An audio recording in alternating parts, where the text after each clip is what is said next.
Welcome. So, when we're at Wild Wonder, surprise, surprise, I couldn't fit my class into the time slot that I had. This is no surprise to anybody here who's remember when we'd say like let's take four topics and cover those in one of these sessions, and we get to the first third of the first one. Um, I tend to kind of follow rabbit holes and kind of get excited about little parts of things. So it was this whole class about drawing water and drawing streams and waterfalls and all this sort of stuff, and we never got to streams and waterfalls and all that sort of stuff. So that's what this class is about. And sure, sometimes we're out there and there's the magnificent waterfall and it's pouring down. I've done some workshops on that before, so we're going to lightly hit that today.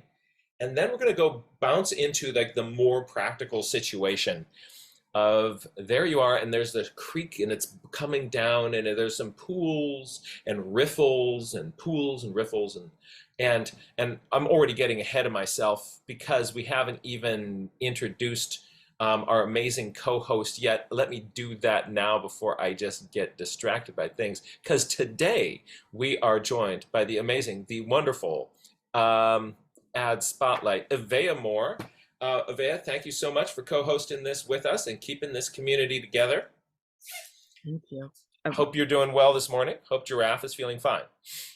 Oh yeah, giraffe friend over here is feeling good, although I hope that the pink tongue's not a sign of illness, since giraffe friend here is supposed to not have a pink tongue. But yeah, Raph and I are doing good here, and hopefully all of you are doing good. And we have lots of exciting things going on. So first of all, for those who enjoy doing like monthly challenges, with a different prompt each day, I've put one up on the Nature Journal Facebook group called Numbers in Nature November. And it's not necessarily solely about numbers, it's about quantifications in general. It could be about looking for patterns or size comparisons or biometrics, or just different ways of putting that third language that we talk about in our nature journals. So I love this idea, Avea. I love this idea. Thank you. So yeah, if people want to get in on the fun, check Facebook. I'm probably going to try to also release a few videos just demonstrating how to do some of the prompts or ideas, but I leave it as open-ended as possible. So yeah, there's that. So happy Numbers in Nature November. There is also, let's see here. Here is the link for the calendar, and also a reminder about the recordings that will come up later on. I'll be putting them up on Jack's website and his YouTube channel. And then also a huge thank you to Jack for these classes. Oh. And a reminder that these are for free. So if you can donate to support Jack and his work, please do. If you can't, pay it forward with an act of kindness in your community. And we want you here. No matter what, we want you here and doing this practice with us. So please be here with us. And we're happy to have you. If there's anything else, please put it into the chat. And again, we're really, really happy to have all of you here with us today. Thank you. Thank you. Thank you so much, Avea. And again, thank you for curating this community. So let's get wet.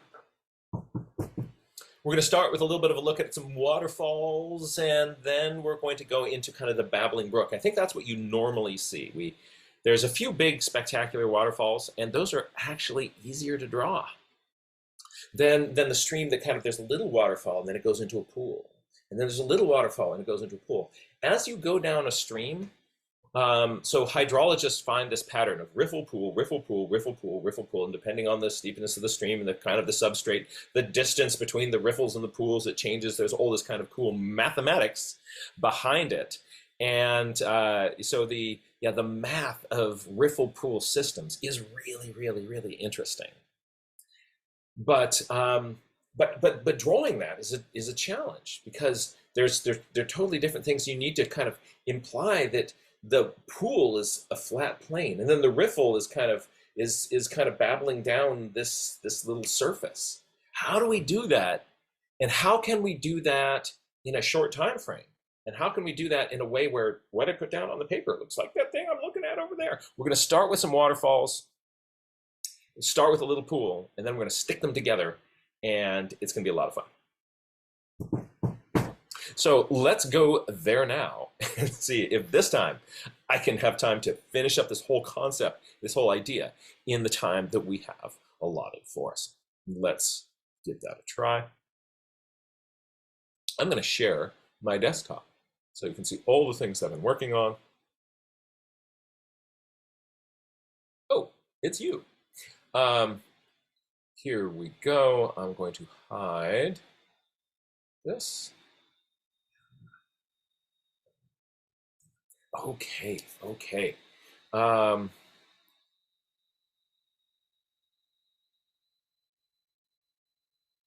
So over on the left side, all right, here are some waterfalls. Ah, look at those big waterfalls. Waterfalls, water falling. So notice that the waterfall is white. Notice that your pencil is not white.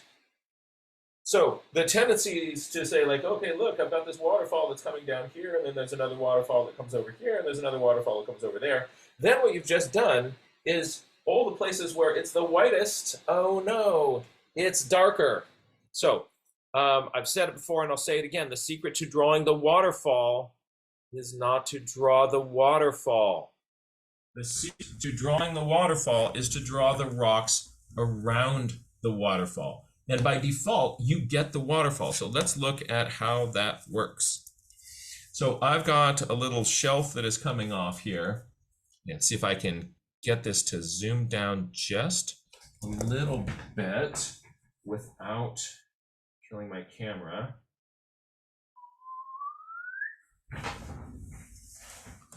That's better. All right.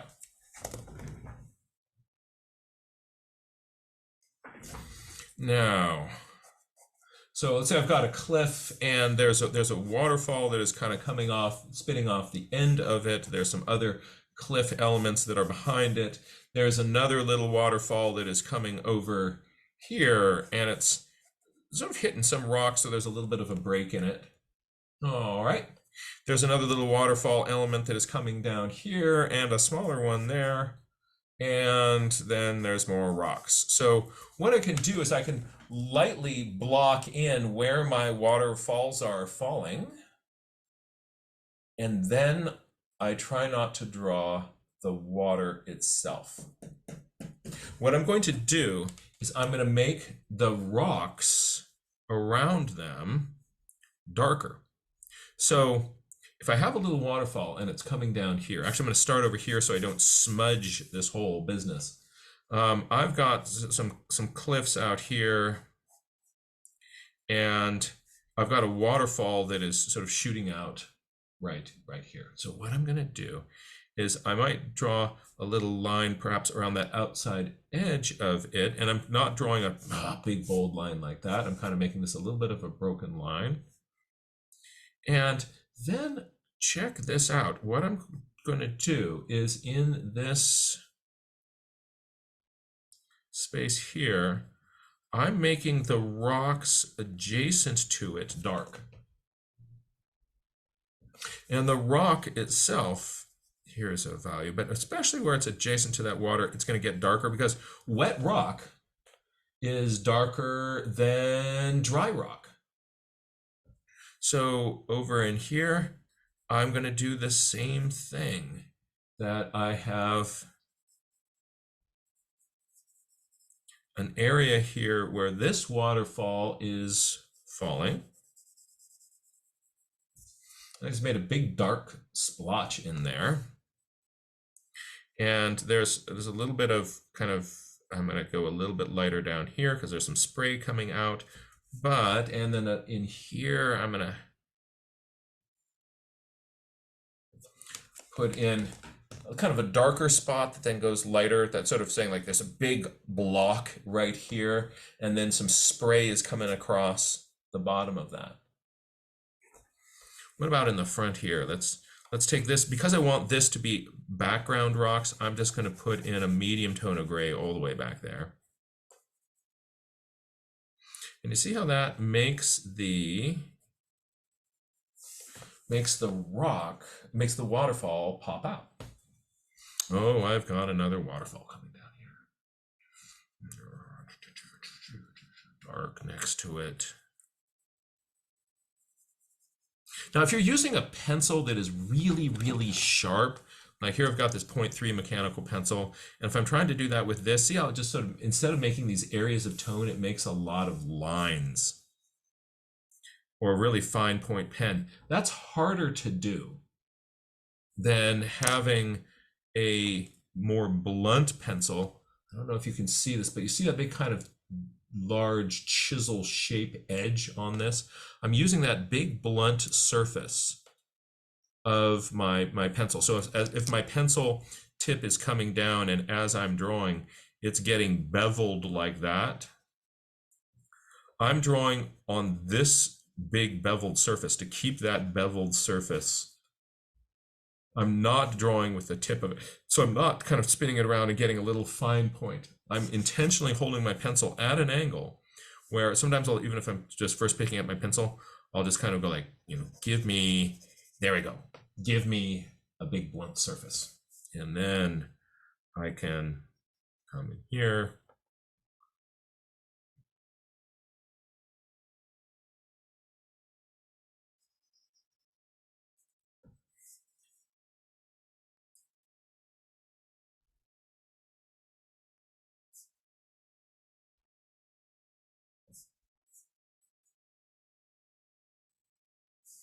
And so, again, what I'm doing is I'm drawing these waterfalls by not drawing the waterfall, I'm drawing the rocks around the waterfall.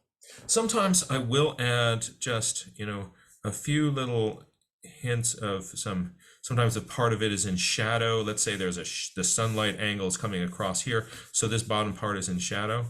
I might do something like this.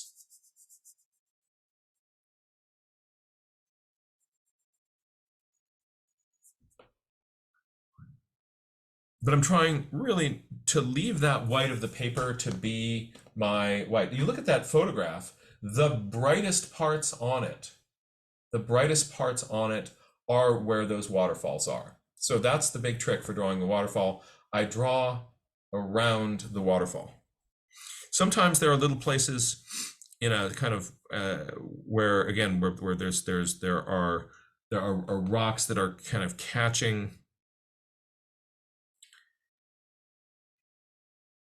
waterfall, and so you'll get these little little darker marks within, so it sort of turns into streamers, right? You can kind of have a part of a waterfall that will turn into streamers of finer things, and that's fine to put in. Just be aware that when you're drawing the water, don't draw the water.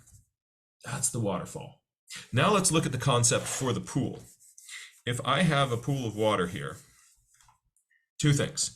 One is, let's say this is a round pool of water. When I'm looking at the stream at it, I'm not going to see that as a round thing. I'm going to see that round pool as an ellipse. And what I want to do is to suggest that this is a flat plane. You see how I'm kind of making a bunch of these kind of cliff lines vertically like this? These little lines here. Jack, could you? There we go. Thank you. Thank you. So these little vertical lines suggest like, look, this is a vertical cliff. The more I have horizontal lines, the more it suggests that a surface is horizontal. So when I'm drawing the water, what I'll often do is I'll have, if there are any marks or lines in it, I will put horizontal lines in that as I am filling that in. And those horizontal lines show up. People were like, oh, this is vertical, this is horizontal. Now we're going to have a bird's eye view of a waterfall coming down. Here's the waterfall, here's the face of the waterfall, and it's coming out into this pool right like that. There's going to be this sort of foamy zone of froth right here. This part out here is going to be darker. And then there's going to be kind of an intermediate area of foam breaking out. But the base of the waterfall, there's going to be this big foamy pile. How does that look here? How does that look in this little pool? Well, if this is my pool, I'm not going to draw a big arc of where my foam is coming out. That foam that is coming out is going to make a small oval here at the base. And so that means I'm going to have horizontal lines kind of coming in here saying, look, flat water, everybody. And then they're going to stop around that. And there might be kind of a hint of, so that gives me my my little foam zone. Your brain knows it's a big rounded arc, but don't draw it as a big rounded arc, because if you're looking at this pool from an angle, then you are going to be not seeing that as a big thing sticking out. One last point, it's the rocks that are kind of here on the edge of this pool. There's a big rock here. There's a big rock here. So I'm going to do it wrong over here. I'm going to do it right over here. Here's what I don't want to do. Here's this big rock coming down into the pool. If it's very close to me, I might see kind of a real curve on the edge. But if you're but generally speaking, you kind of back up from that, and what you're seeing is that rounded base of the rock. Here's that rock coming down, is going to have a flatter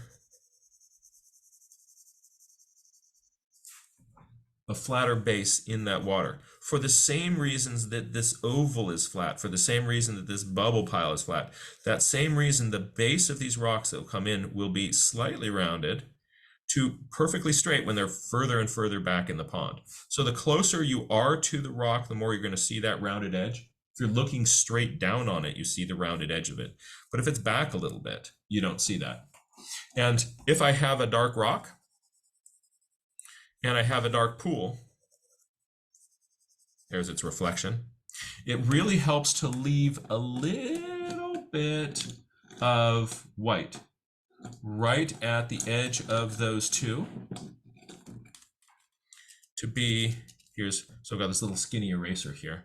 I'm just going to say, like, give me a little bit more light right there at that base, right where the meniscus, remember that word from when in their test tubes, when we're looking at the water that is kind of clinging to the surface tension on the side, that's the meniscus. And you'd always measure from the bottom of the meniscus when we're in science classes. Because this part is curving up, it's reflecting at a different angle, giving you a little hint of light right along the base of the rock, in a lot of cases. Not all cases, but very often you'll see that. So I'll often see, if I've got dark rock coming down to its dark reflection, then I will have, there'll be a little break between those two, and that helps us sort of see that that's water.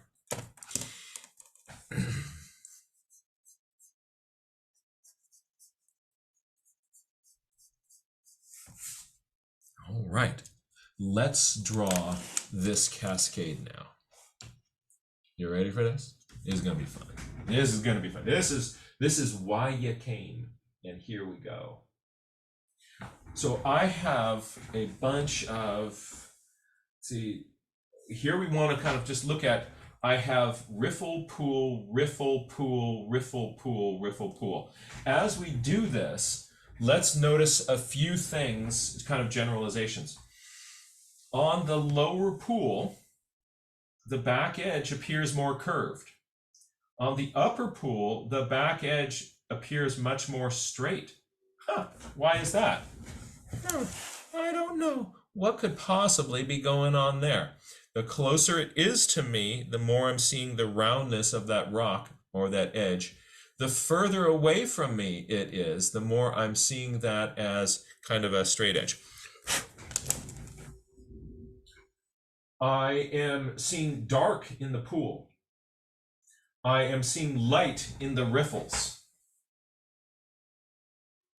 I am seeing where the water comes down and makes a big frothy spot. Look at how thin a horizontal line that is far away from us.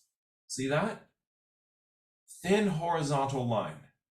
Oh, and then in the middle ground, it's a bigger arc. And closer to me, it's a bigger mass, right? So the further I am going away, the more this little frothy part at the bottom of the little riffle is going to be a straight line.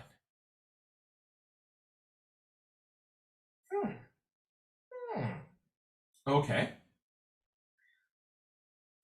I see the same thing going on right here. I see this is coming down into a little bubbly piece. This is coming down into a big bubbly piece because I'm looking more out at this one, more down into this one. Ooh, ah, ooh, ah. So there are similar patterns. If I include those in my drawing, the viewer's eye is going to pick up on that and it's going to work. All right. So here is my drawing. What I've got is I've got an upper pool. I then have a little bit of a riffle. Oh, come on down. I caught that one. All right. Upper pool and a riffle. I have a lower pool. And then it has a little riffle. More over on this side. And then a little pool. And Actually, then I hate to bother you, but could you actually slide it over just a oops, other way? There we go. And then there's a big waterfall-y thing coming down. And we're going into a bigger pool. And then there's a big waterfall coming down. And it's going into the final pool. So I'm just kind of blocking in that I've got some riffles and pools and riffles and pools and riffles and pools and riffles and pools. And what I'd like to do is to first handle this just with graphite pencil. And then we're going to look at how would you handle that if you wanted to throw some watercolor over the top of that. But first I'm just sort of establishing where my riffles, where my pools are. In something like this, in my drawing, what I would probably be doing is also establishing the placement of these major rocks.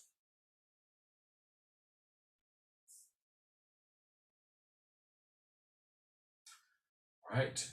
So I am going to do a little bit of this, and then we're going to do a little bit of that. A little bit of this, and then a little bit of that. So up top, there is a other little waterfall that is coming up here, but we don't actually see any of its pool because that pool is then at close to our eye level, so we really don't see that pool. So what I'm going to do is in this top one, I am going to have some areas of dark. And I'm going to try not to have my areas of dark and light be symmetrical. I don't want this to be even and symmetrical. I want to get the sense of that it is regularly irregular. You've heard me say that before, and I'll say it again. Now there's a rock that is right here in front of it. Because it's far away, the bottom of that rock is perfectly straight. And it's coming up at an angle like that. And it's got a little friend, the mossy bank back here, and it's coming up like this. And to draw this, I'm just going to think of this as two-value zone. I have this area that is darker.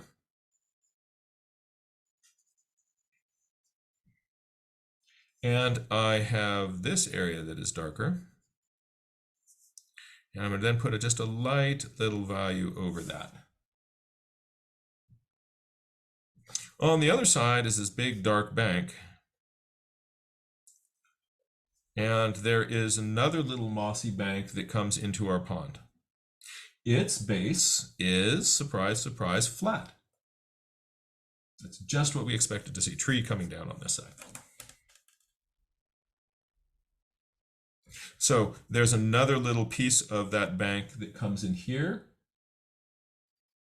And I'm then going to use this two-value system. Here's my light value on that. And then I've got darks just kind of tucking up against the side of the bank here. And here.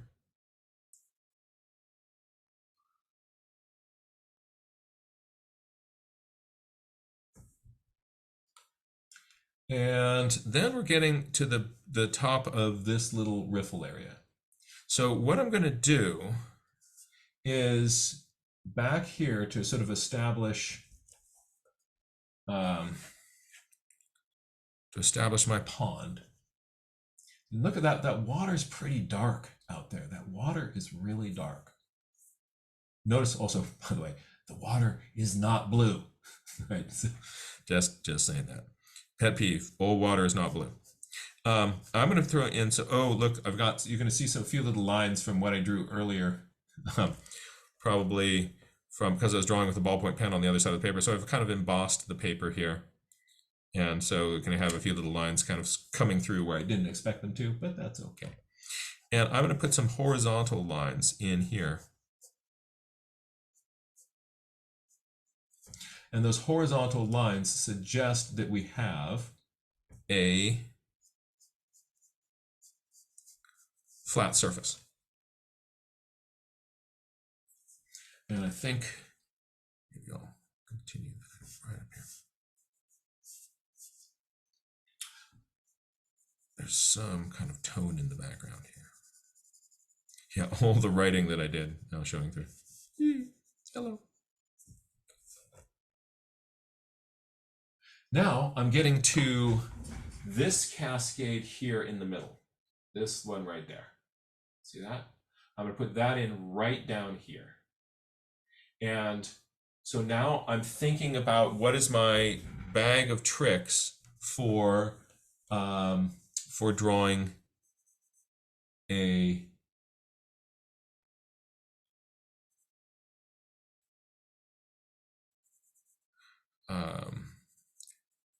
what is my bag of tricks for drawing a little waterfall? I'm going to first establish on either side of this. Now these came back perfectly straight. This is going to be mostly straight, but you're going to see that this line here on this edge is going to have a little bit of a down slope to it, because we're starting to kind of get a little bit closer to you. And here's this tree coming down. It's all dark. I'm going to leave the edge of that lighter just to have some light moss sticking out. This is coming down to my water here. And on the far bank here,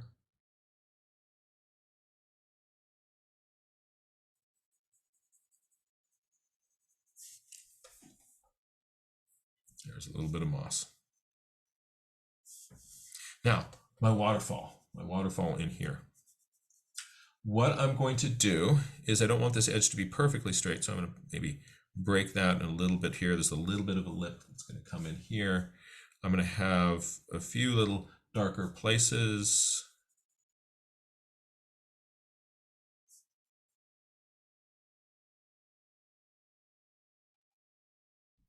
And so these are kind of, I'm putting in where there are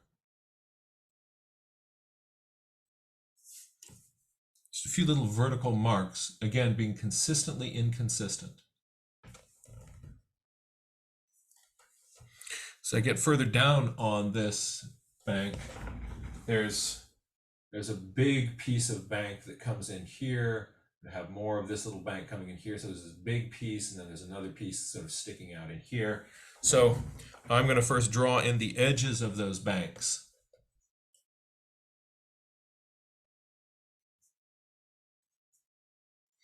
What does this first one want to do? It is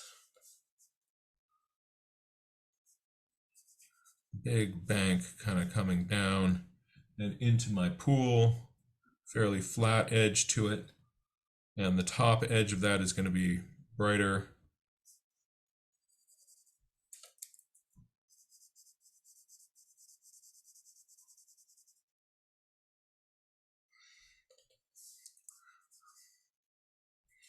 I have a few other little pieces of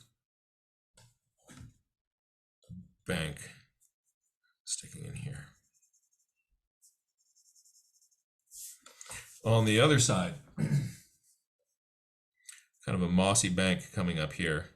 By putting just a few little kind of scraps of dots and things kind of coming up here kind of irregularly. I'm suggesting a little bit of that kind of uneven bankment, but by having those be sort of in an angle, you see how those are in a line like that, is suggesting the slope of this going up away from the water.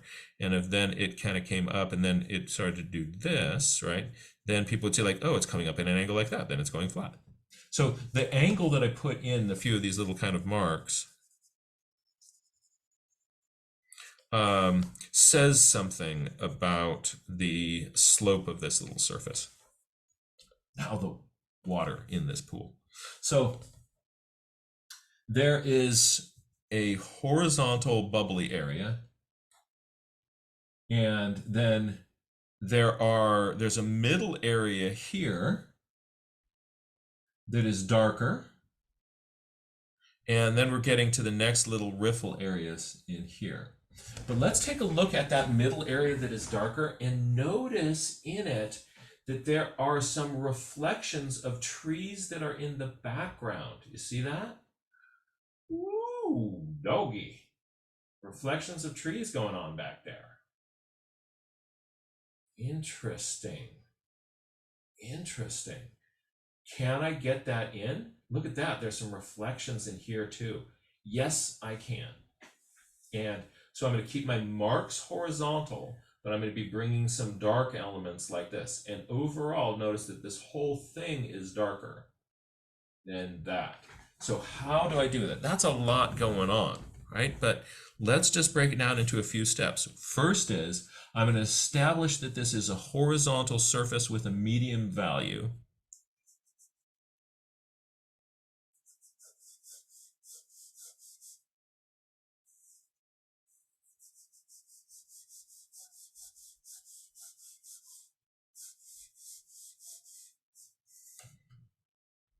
Any of those pencil marks that show up, that's great. Now, I'm going to continue making horizontal marks, but I'm going to put this reflection of that tree that is right in there. Little horizontal marks coming up here. Notice that I'm not turning my pencil and drawing this way.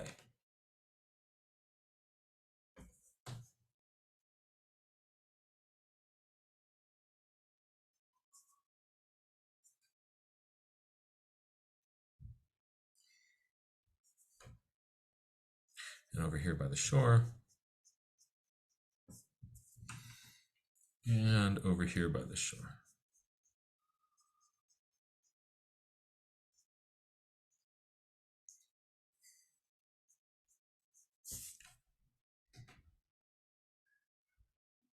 So I now have this pool that is flat. There's a log sticking down into the water here. And I'm going to give that a bottom side, a darker, and upper side that is a little bit brighter. It's dark underneath it. There is a big piece of dirt sticking out here. It's going to go into this sort of shallow pool. Looks like there's a little bank that is sticking out here.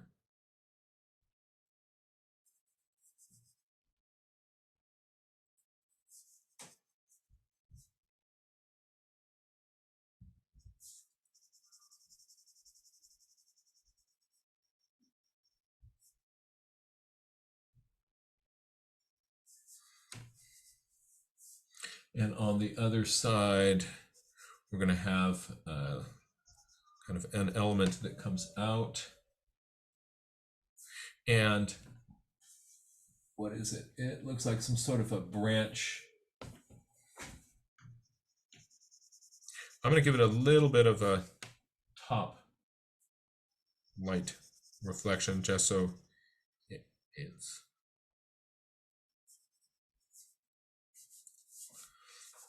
So I've got this pool here, and I'm going to put in this waterfall, little pool, big waterfall. It's going to be the same bag of tricks. There's a mossy bank here that is coming down. I'm going to put a few little dots into here so that this is starting to feel a little bit closer.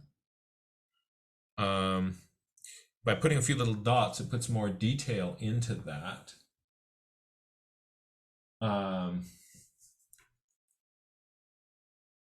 see, where am I? Oh, I'm in the wrong place. This should be up higher. That's okay. Well, mine's going to slightly diverge from that other one because I feel like it. All right, so in here, I've got a little waterfall. I'm going to make this edge of this a little bit irregular.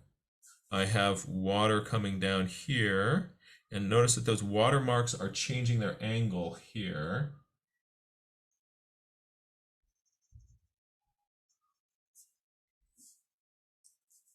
So just a little bit of that. Now, there's going to be a small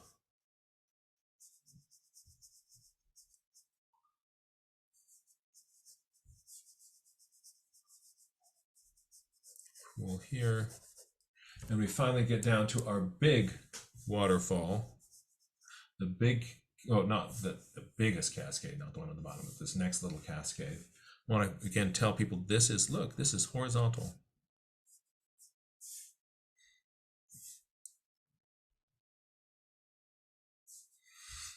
This second to last cascade,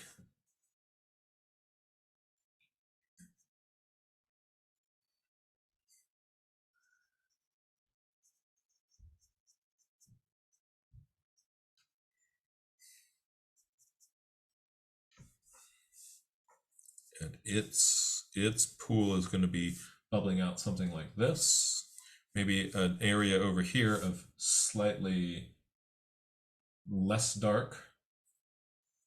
And then we have this big bank element that is coming in somewhere in like this. There's a log that is sticking up and blocking our view of what's going on, and it's, oh, I missed, it's got some cooler angles than I drew in mine. So I wish I actually spent a little bit more time drawing this log because the real log is better than what I did.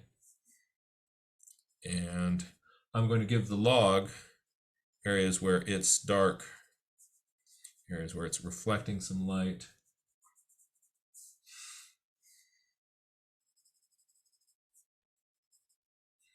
And my mossy bank back here.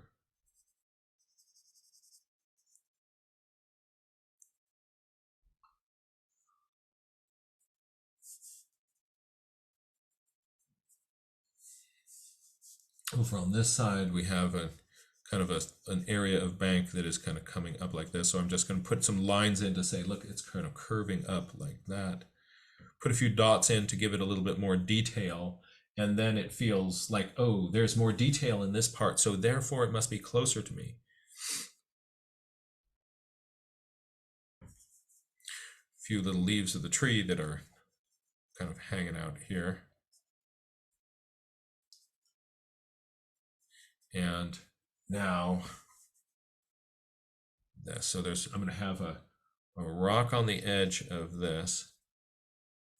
There's a pool that is going to open here. There's a pool that is going to open this way. There's going to be a big area of white in there. All right. And there's going to be a little bit of it'll be interesting to kind of play with this little intermediate area right in here. So that is, how do I handle this zone right in here? We'll take a look at that in just a moment. But we're going to start back here. We're going to make this old water. We're going to put in some reflections. Actually, this part here is kind of ill-defined, isn't it? I need to make my bank in here a little bit darker. Okay. So I'm first going to jump back up here. You know, it's interesting, sometimes when you're working on a drawing, it really helps to kind of get away from it a little bit and look back at it. So when I'm just looking at my drawing, sometimes it's hard for me to do that. Here, when I looked at the computer screen, I was able to see that I needed to put some more darkness back in here to kind of define this edge. And another way of doing that yourself is to step back, walk away from your drawing, look at it, or you can even hold it up to a mirror where you see the reverse image of whatever you're drawing. Well, often when you're looking at a reverse image of what you're drawing, you will be able to pick up some detail in it that you otherwise wouldn't have seen. That's a very, very helpful strategy. Now, over here, what am I going to do? I'm going to have, let's first put in kind of a general darkness at the edge of town here. Horizontal, saying, look, it's the pool. And I'm going to bring that into a little wedge here. And I'm going to put in a lighter bit of line work there. Now I'm going to get some darker into this, keeping my horizontal. Oh, watch this trick. Watch the tip of my pencil.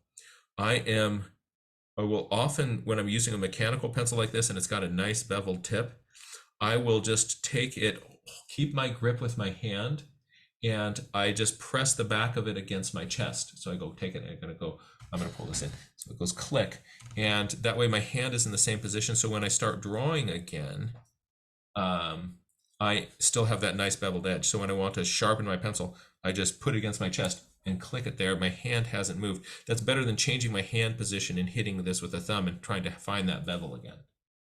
That's a fun little trick. And what about down here in the water? Well, there's another little thing coming down there. I decided not to put that in mine. I'm going to have some darkness here. And then it's getting really dark towards this end of the pool. And that kind of comes over in a wedge this way. And then there's a little bit of a hint of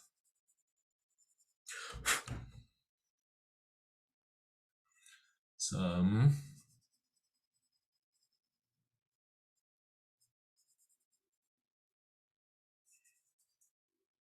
reflections, verticals in that.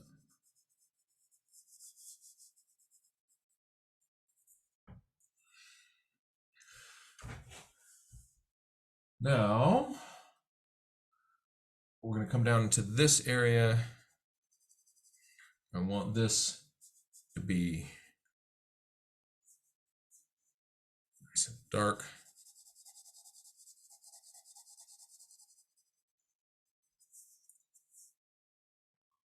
There is some kind of evidence of some rocks out here that have some dark on them. Some rocks sticking up. I'm not making the whole rock dark. I'm leaving a little bit of a highlight edge to kind of define it. There's a part that is, and then in here, I'm going to have a few little dark smudges kind of coming in, keeping my strokes kind of horizontal. But then when I get down into the waterfall, I'm going to switch over to these vertical strokes and say, like, look, now you're in the waterfall. Now there you are. And a few little waterfall marks.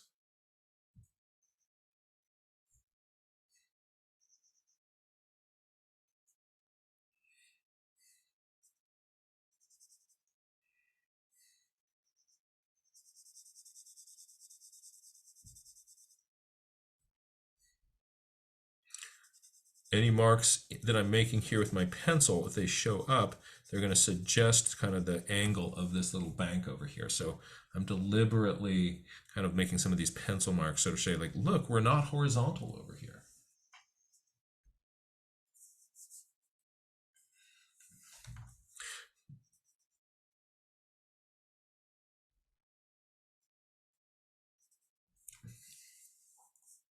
And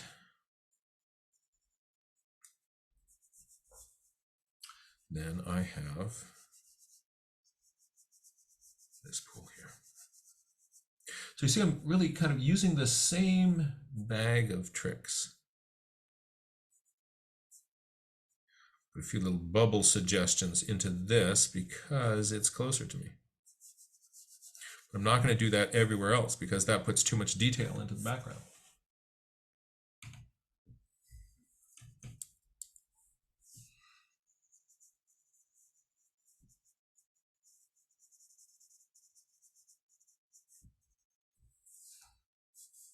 And there is, I'm going to squint at it. I think I want to make some a little bit darker in the water in there. Some lovely deep pools.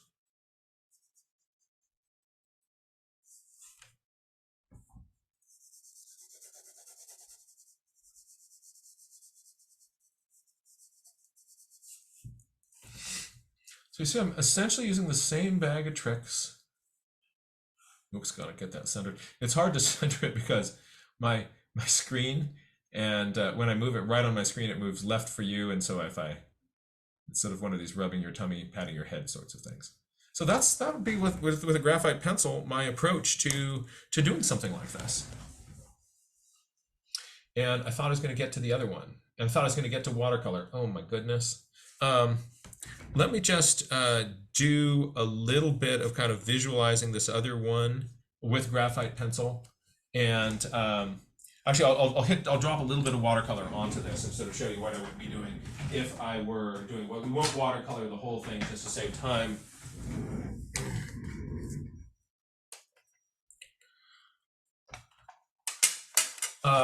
Let's take some of this pool area in here. So what I am going to do is I want the values to show up. And I can put some color into the water. I've already established a lot of those values with my graphite. But sometimes when I'm putting watercolor on, I'll need to just sort of reinforce those. Whoa, that's a little bit too value-y. Not to make value judgments here. As my marks are kind of also continuing to be sort of horizontal. And then I am going to bring that down to this little waterfall.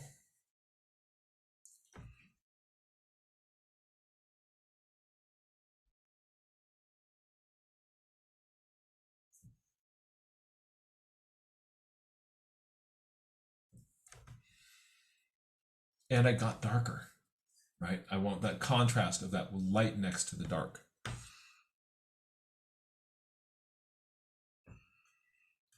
What about behind it? Okay, I'm gonna have, there's a little waterfall element here. And then the rocks along the edge.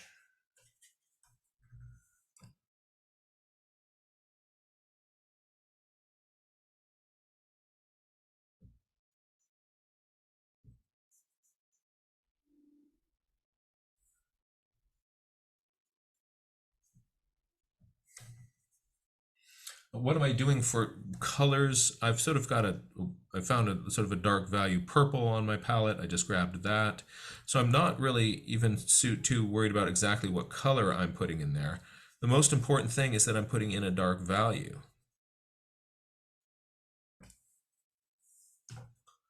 Oh, I lost that nice highlight on that log. That's too bad. Gel pen might save that someday.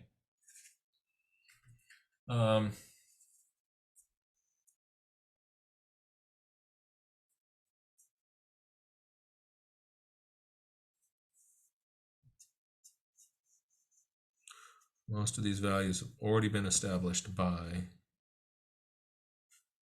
my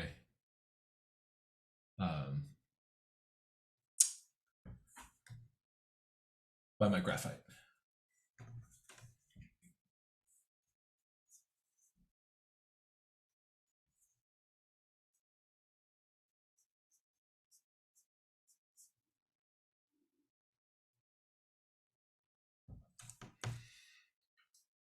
essentially I'm tinting what I already had. But notice that where I'm making pencil strokes in that water back there, I'm keeping it horizontal.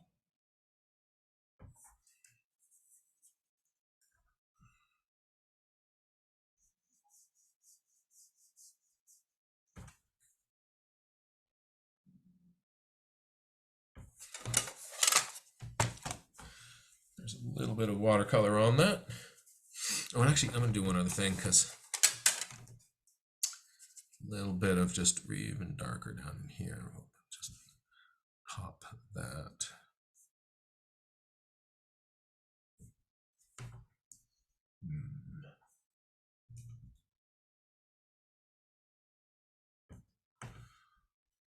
Hey, there we go. I'm just going to quickly, it's 11 o'clock right now. I was thinking like, I'm going to try to finish this whole thing by 11 o'clock, but I'm not. So I'm going to go about 10 minutes over here and really kind of quickly handle that one where there's those big rocks that all the cascades are moving by. To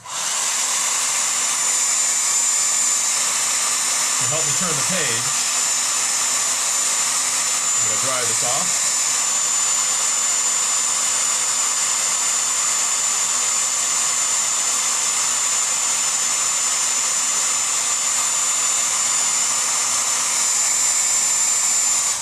Done.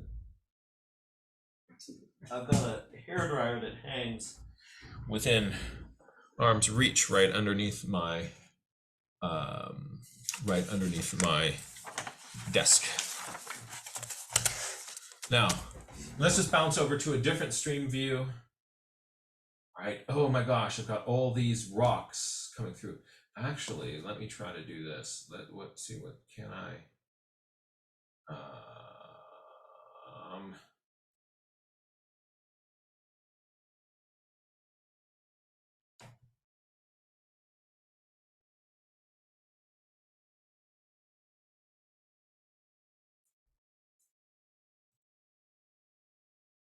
Can I get rid of this?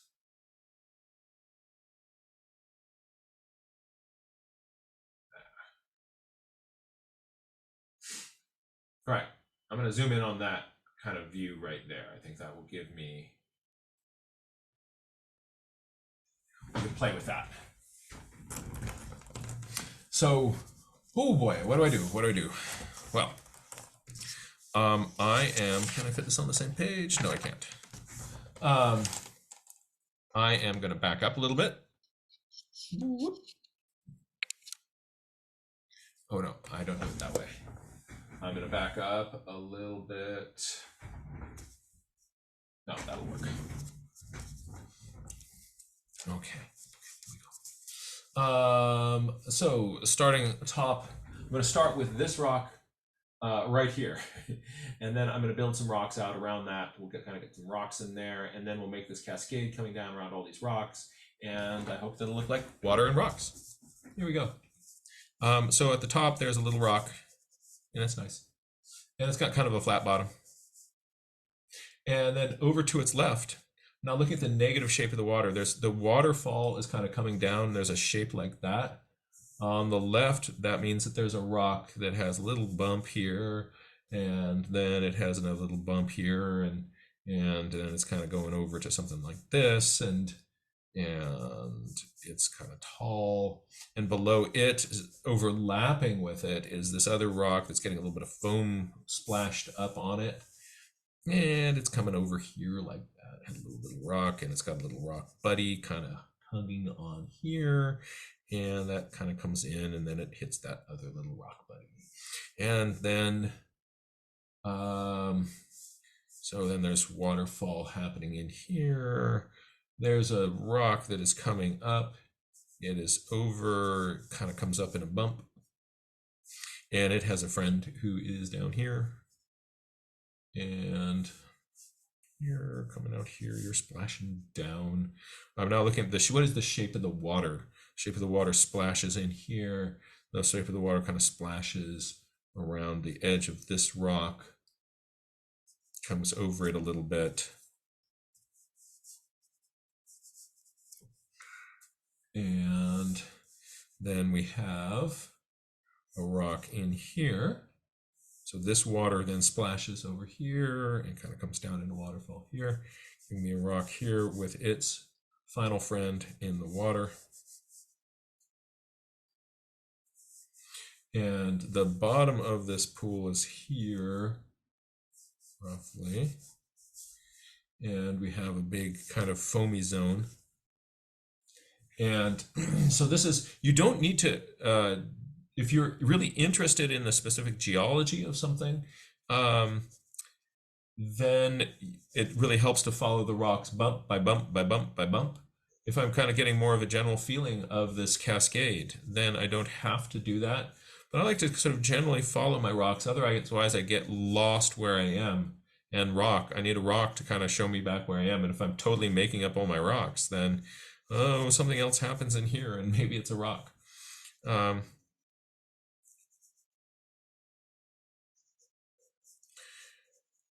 And draw a little line in here. There's water break happening in here and kind of down here, and really cool cascadey things are happening. There's a dark wedge in there, and there is some little dark thing happening in here.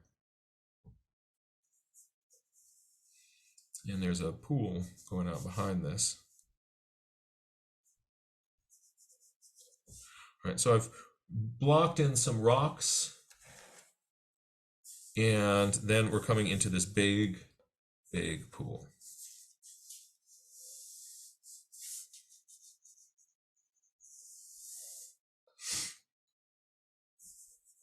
There's a rock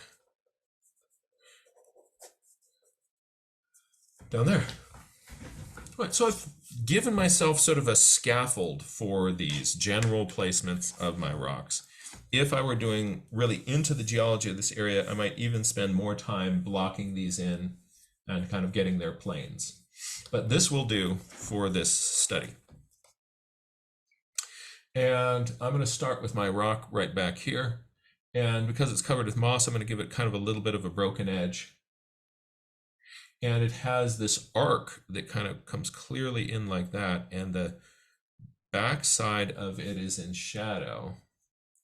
And then another arc that kind of comes in here. And so I'm just drawing where these little shadow zones and shadow along the edge of the rock.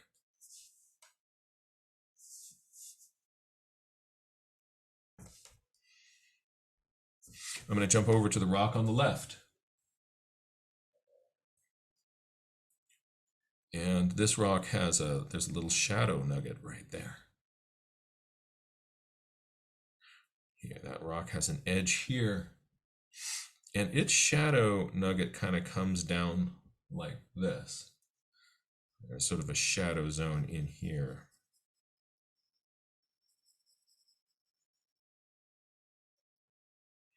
And to make it feel mossy again, what I'm going to do is put a few dots into the edge of it.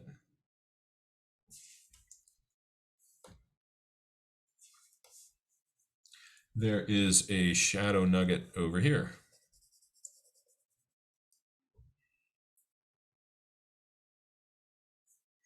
There's a shadow zone in here.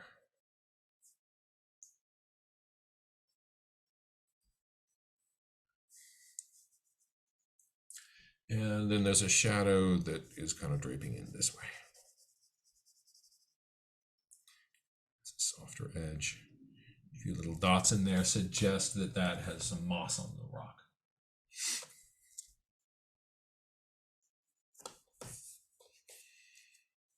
In front of that is another rock friend here. I'm going to let the edge be kind of a on and off edge. There's a part that is getting into the water there, and I want that to be dark enough that the water is going to show up next to it. There's a really cool kind of crack happening in here that has caused some shadows to appear on my rock.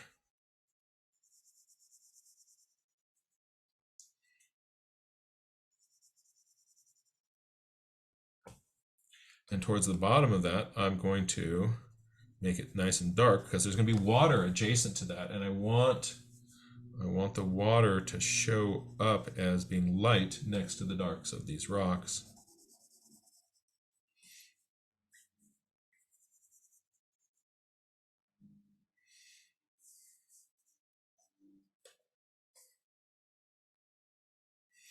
There's a dark shadow in here. So I'm sculpting these rocks by just noticing the shapes of these shadows. There's a final rock in here. And it has a shadow that comes up, over and down.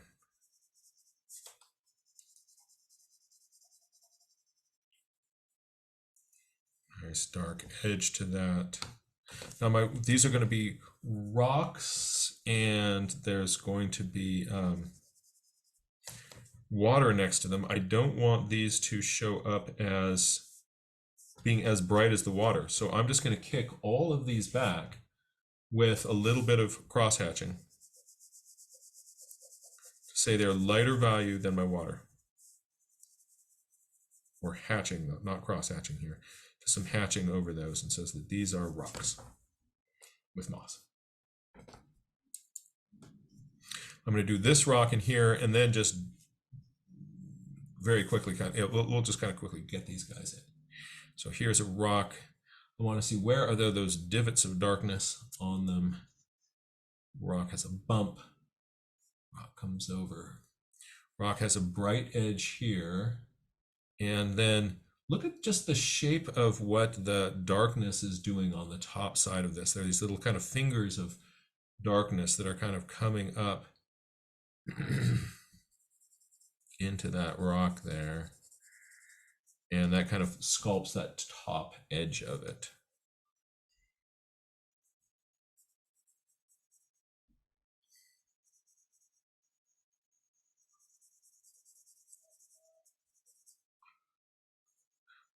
Light has a shape.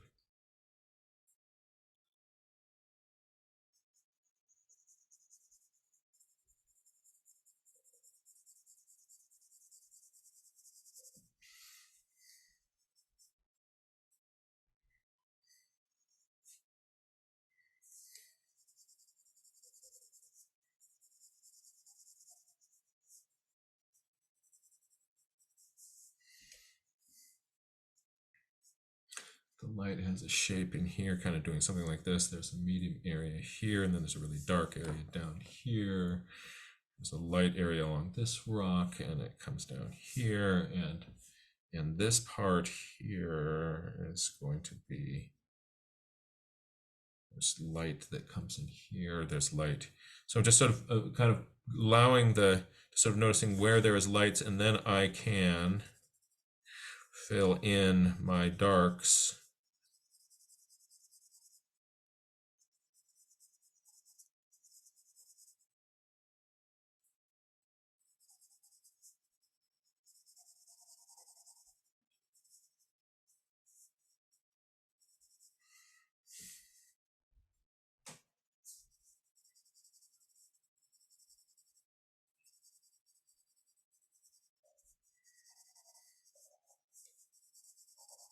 Because I have this big blunt pencil, again, I'm able to make these big areas of darkness.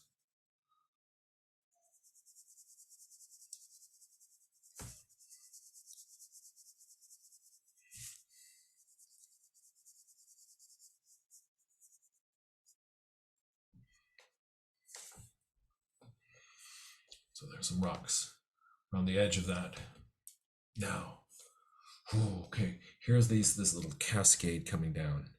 And I have a little bit of shadow that is coming in here, some little down marks. I have a little bit of shadow coming in here. But I'm making these marks sort of suggesting which way the water is kind of going. Now, it's a little bit easier here because we're looking at a photograph and it's not moving, right? If you're at a real stream, a useful thing to do is to kind of squint at the stream and sort of generalize the feeling of this. of what you're seeing with the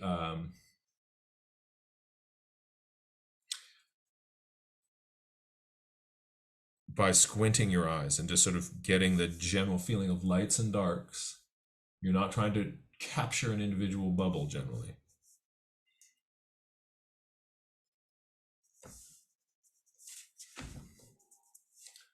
Out here.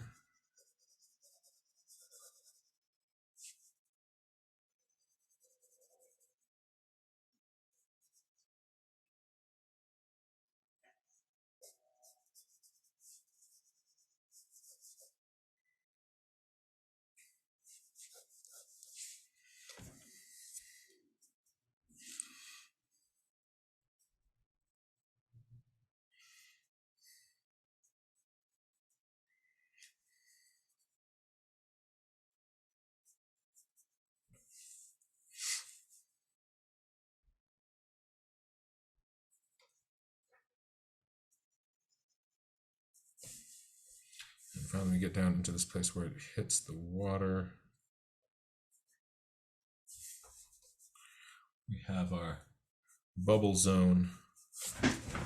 And as I go into the water here, I'm going to make these little marks here now being horizontal.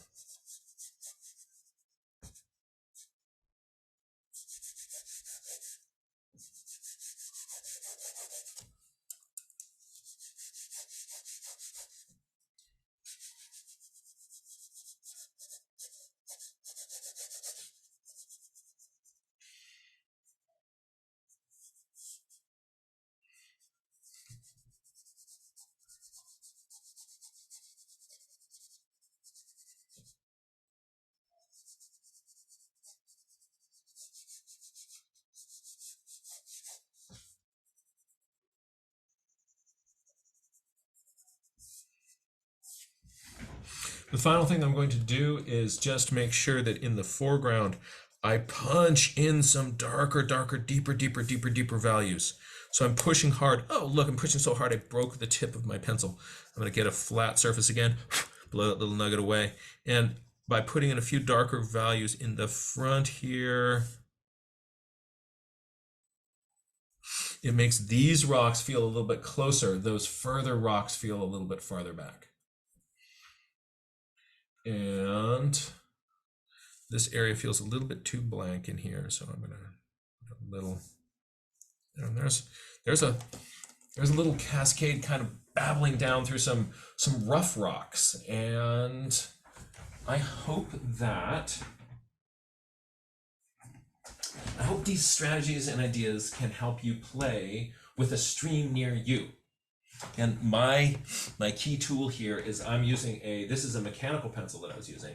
And if you're using a regular pencil, they make nice flat surfaces. This is a 0.7 millimeter mechanical pencil. The thing when I was demonstrating, like, don't do it with a really fine thing, that was a 0.3 millimeter mechanical pencil. And so I really like the 0.7 because it allows me to kind of get that, again, that chiseled edge and make a big zone of darkness, be able to sort of sculpt the sides of things. The sharper your pencil, the sharper your pen, the more you're able to kind of get in there in details, but then everything shows up as lines instead of kind of areas of values. So I think that is the first thing I'd love to do is just kind of hear from folks about thoughts, comments, or ideas about this way of drawing these little cascades. And I'm glad that I finally got this content to you.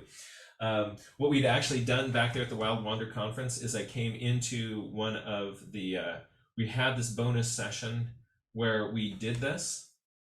I think this actually worked a little bit better, but then I couldn't get the recording of that session, so I wasn't able to share that with everybody. But now also the nice thing about this is it's shared with everybody, even people who weren't at Wild Wonder. But, oh man, you should have seen Wild Wonder. It was a good time. So let's see if there are any thoughts, comments, or questions.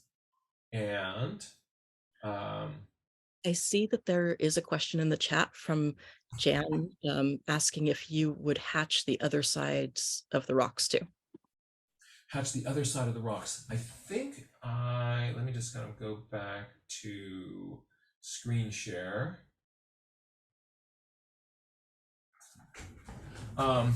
So I do have hatching on these. I'm leaving a few places like right there unhatched just to be an extra reflective damp rock. So a little bit of variation in there. But I think I am hatching those rocks on both sides. I'm mostly using so hatching versus cross hatching, by the way. Hatching is just making lines in one direction. Cross hatching is making lines in two directions. If you're cross hatching, try to avoid doing boxes. Boxes will make it look like somebody put a kilt over part of the drawing, or a plaid thing, and it just kind of looks like there's a screen door over the rock.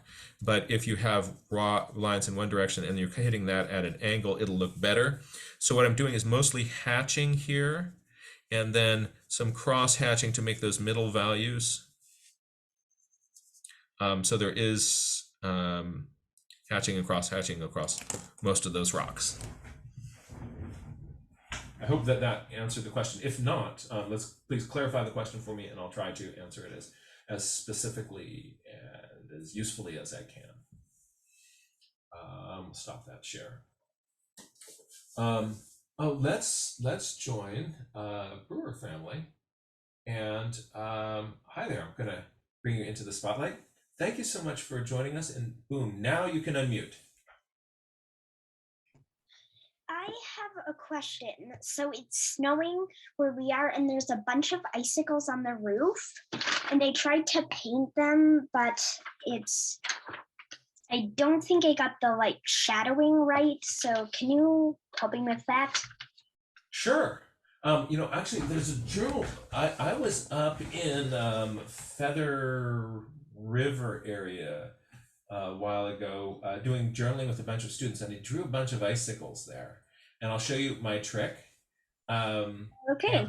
It was really fun to do. My secret was, maybe this is cheating. I used a piece of paper that was gray colored to start with. And I got a really fast, cool effect. Let me show you. I think you'll like it. That's gonna be the top. That's what we need. Let me see, which journal is that? It is. One moment.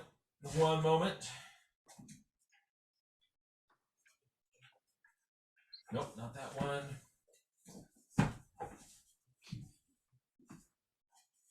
We're almost there. I think nope, not that one. Fewer options left. Aha! Here it comes.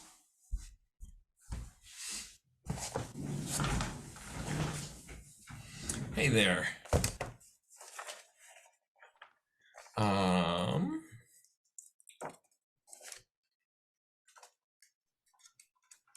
I really got into icicles because they do all these weird things. Like everybody thinks they know icicles until they start to draw them, right? Yeah, because like my icicles are like bent and like rocky, kind of. Yes, bent, wonky icicles are the coolest things. And then I kind of get into the state, like, what caused this icicle to form this way, and what caused one to form this way? And I will show you my picture of the weirdest icicle that I found. Okay, so this is gonna be fun. You're gonna like this icicle. All right, but first some kind of straightforward icicles. Then we'll give you like the piece de resistance icicle. This is good. This is gonna be good. You're gonna like it. All right, so I'm gonna pop over to the visualizer here, and we're going to bam. I'm gonna back it up. Let me see. There we are. All right. So what I did for these icicles is I just drew, so my tools were, I had gray paper, I had a white pencil, and I had a light gray Tombow pen.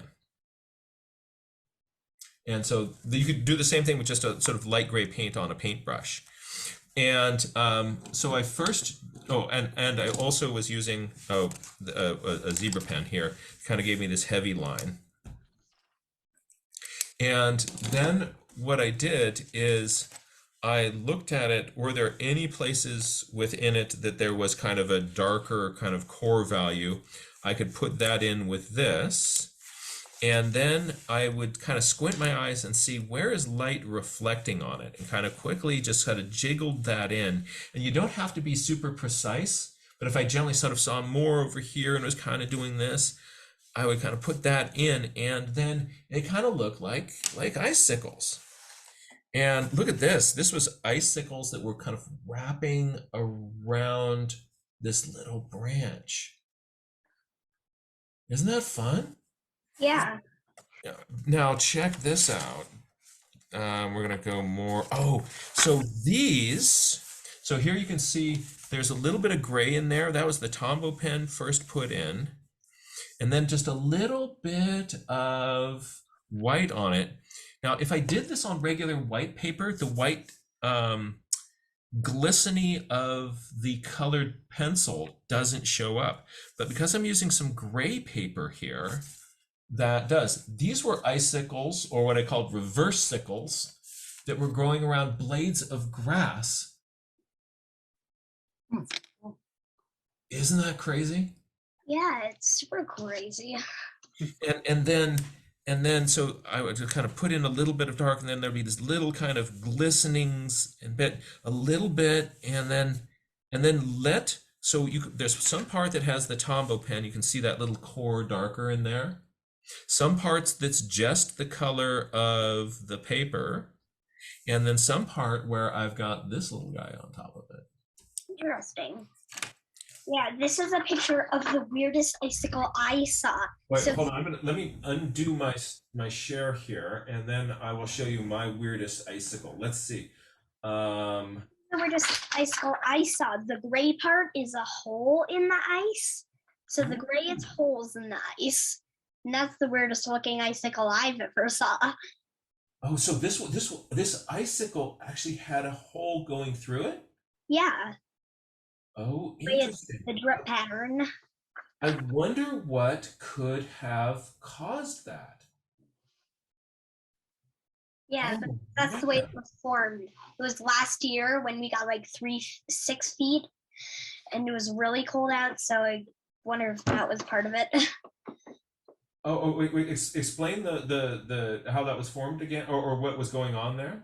Well, it was really cold out, but the snow was like wet. It was like wet snow, but really cold. And there was and we had a giant ice dam up above the window, so maybe that was part of it too. That's really cool. I wonder I wonder what could have caused that. That's really neat. It's fun to kind of to find these really weird ice patterns. Now that we're getting into winter, one of my favorite things to do is to I got this idea from a nature journaler named Hannah Hinchman. And she had a nature journal page that she published in her book, A Trail Through Leaves, where she had this just page of things that snow does. And it was like there'd be the weird piled up snow. Can I find it? Avea, do you have Trail Through Leaves at your house there? In the shelf behind you? I can check. We'll both do a quick check and see if we can find Trail Through Leaves. Hannah Henchman. Then we'll try to find the things that snow does. There's too many books on the shelf. No, there's not too many books on the shelf. There's just enough books. But can I find the one that I want? If I can't, I will. I'm not finding it right now. Some other time. But the idea of things that snow does, things that ice does, and you start looking for those, and it will surprise you. Because you think you know what the icicle is going to be doing. Like your friends at school who, or friends somewhere who think like, oh yeah, I know what an icicle looks like, right? And then they go like that, and then they go like that. They kind of look like teeth, right? That's because they haven't been looking at icicles. And they're like, well, this one has a hole in it. And you're like, every icicle is different from every other icicle. So you want to see my favorite icicle? Yeah. Okay, so this one is really, really weird. And I was with a group of students, and we found this one icicle, and we just spent some time just kind of looking at it in amazement. Like, you are not obeying the icicle rules. Right? Like the whole idea of like icicles go down, this one did not get the memo. And then we came up with all sorts of hypotheses about what could have made that icicle take that form. So let me show you my little icicle friend.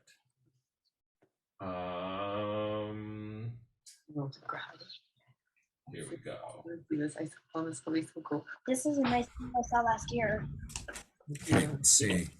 Where is my crazy icicle? My icicle. Where are you, my icicle? Not there, not there, not there, not there. Aha, here it is.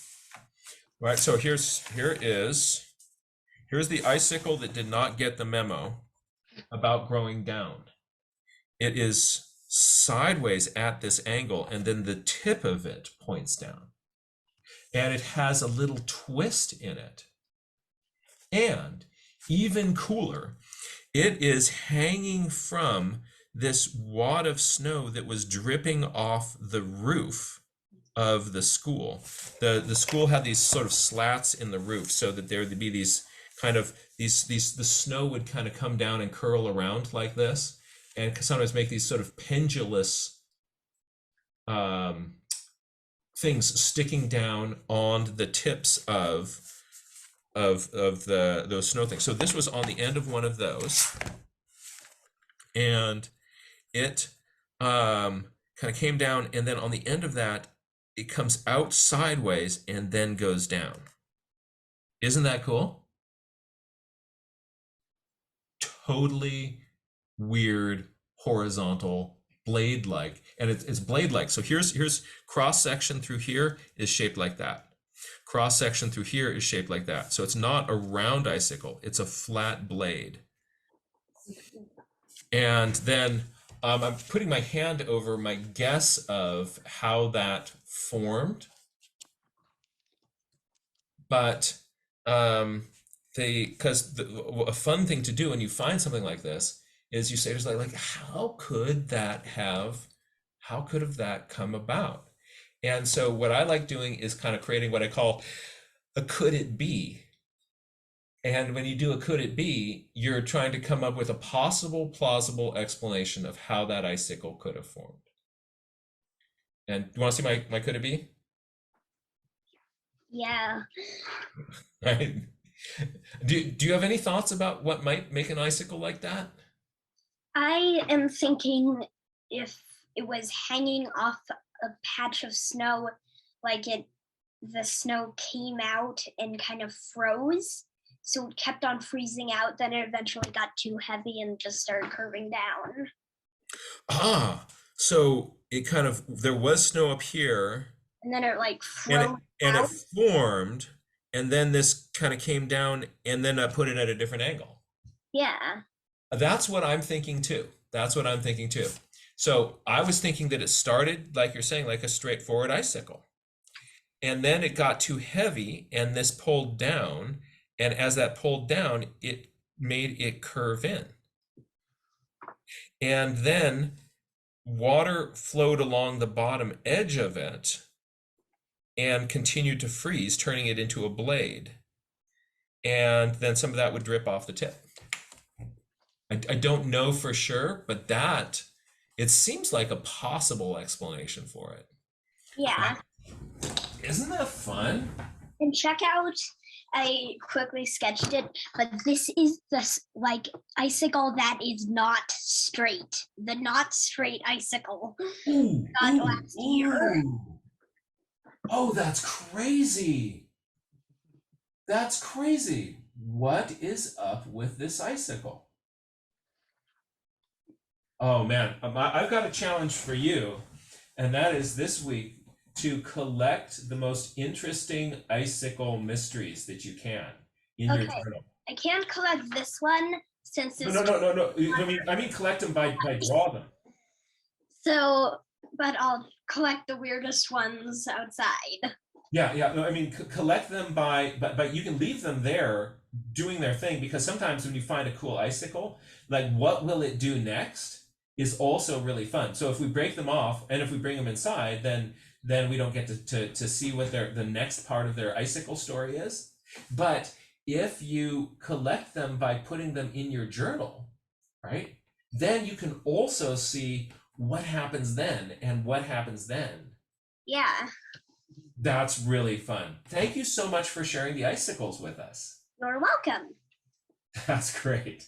Oh man, really, really, really fun. Thank you. Thanks. Wasn't that exciting? Let's join Claire and then Susan and see what is happening for you and your journals. Claire, I'm going to hit the button here. You can now unmute.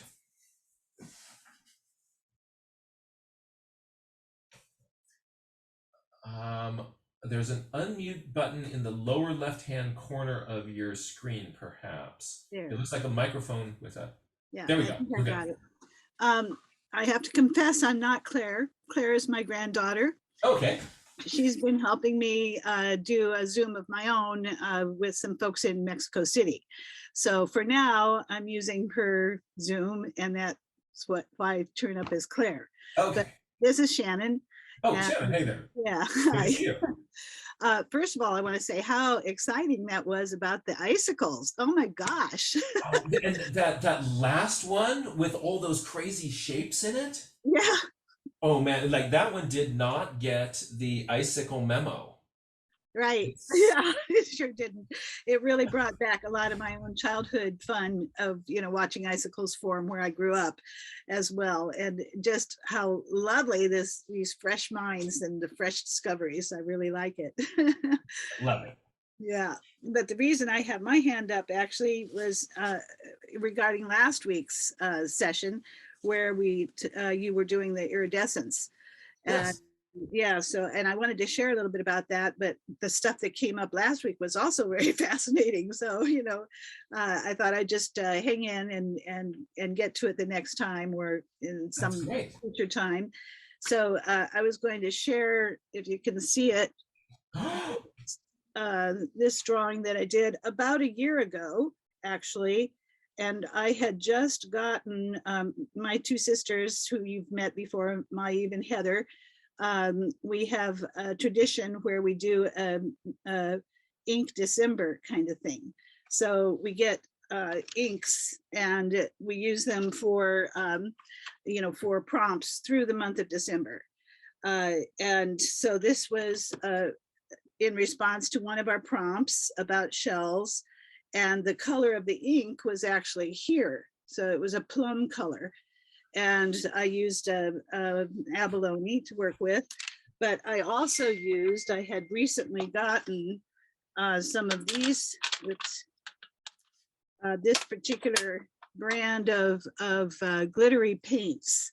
Oh, fun. See, hold that up again. What is the brand of glittery paints? Glittery paints sound fun. One second, and I will. It's called Fine Tech. Mm-hmm. And I used, I think I used probably mostly these colors here to work with it. Not this purple though. I used my inks. I mostly used these lighter shimmery colors here that were more shell-like, the abalone shell-like.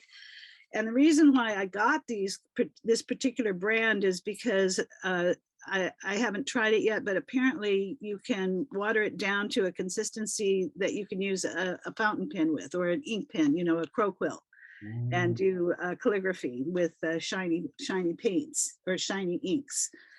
In other words, it's a paint, but it works like an ink. It has the right consistency for that. So I wanted to share that about this particular brand. But then since then, I'd also learned about, I know Winsor Newton has it, and also Holbein probably.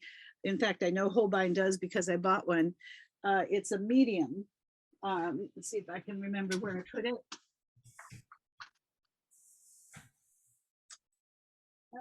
Oh, that's what fell this morning. So I don't know where it fell to. I heard something fall in this room and I didn't know what it was. So I guess that's what it was the medium. It's a Holbein medium that you add to your regular watercolor. And then whatever color in watercolor you want to have a sparkly finish to, you can use that medium. And so after the session last week, I was thinking, what else did I have that was more current, that had to do with shiny?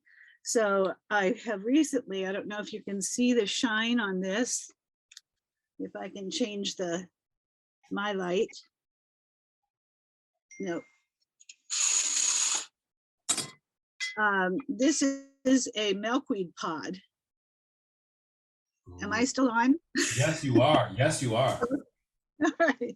So this is a milkweed pod that I've been involved with the Portland Monarch group. That is a group of folks working to provide habitat for monarchs. Although Portland is not actually part of the flyway, they tend to go more to the east of here. But because so much habitat has been destroyed for monarchs, there's a hope that if we get enough milkweed growing in our area, that they might come through here and then travel for on from here into their flyway. Just a way to get try to help encourage the population of monarchs, which has been terribly dwindling. So if you can see, this silk right here is very shiny, very shiny stuff. And here's a clump of it with the seeds still in it.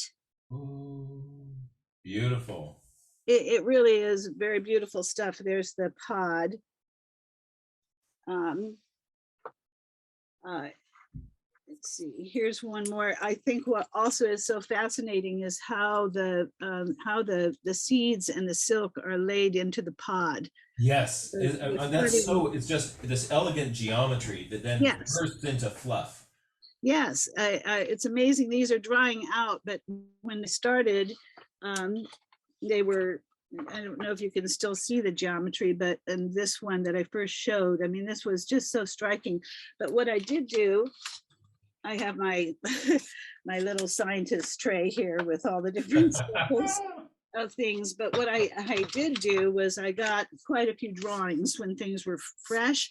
However, they're not finished drawings. So, I can show you one or two that give you maybe an idea of, I don't know if that translates because it's of course red, they're in the red pencil right now. So I haven't had a chance to work back into them to complete the journaling. That bug right here though is called the small milkweed bug. And they cohabitate sort of with the milkweed pods and help with the pollination. They're not like bad to the plant.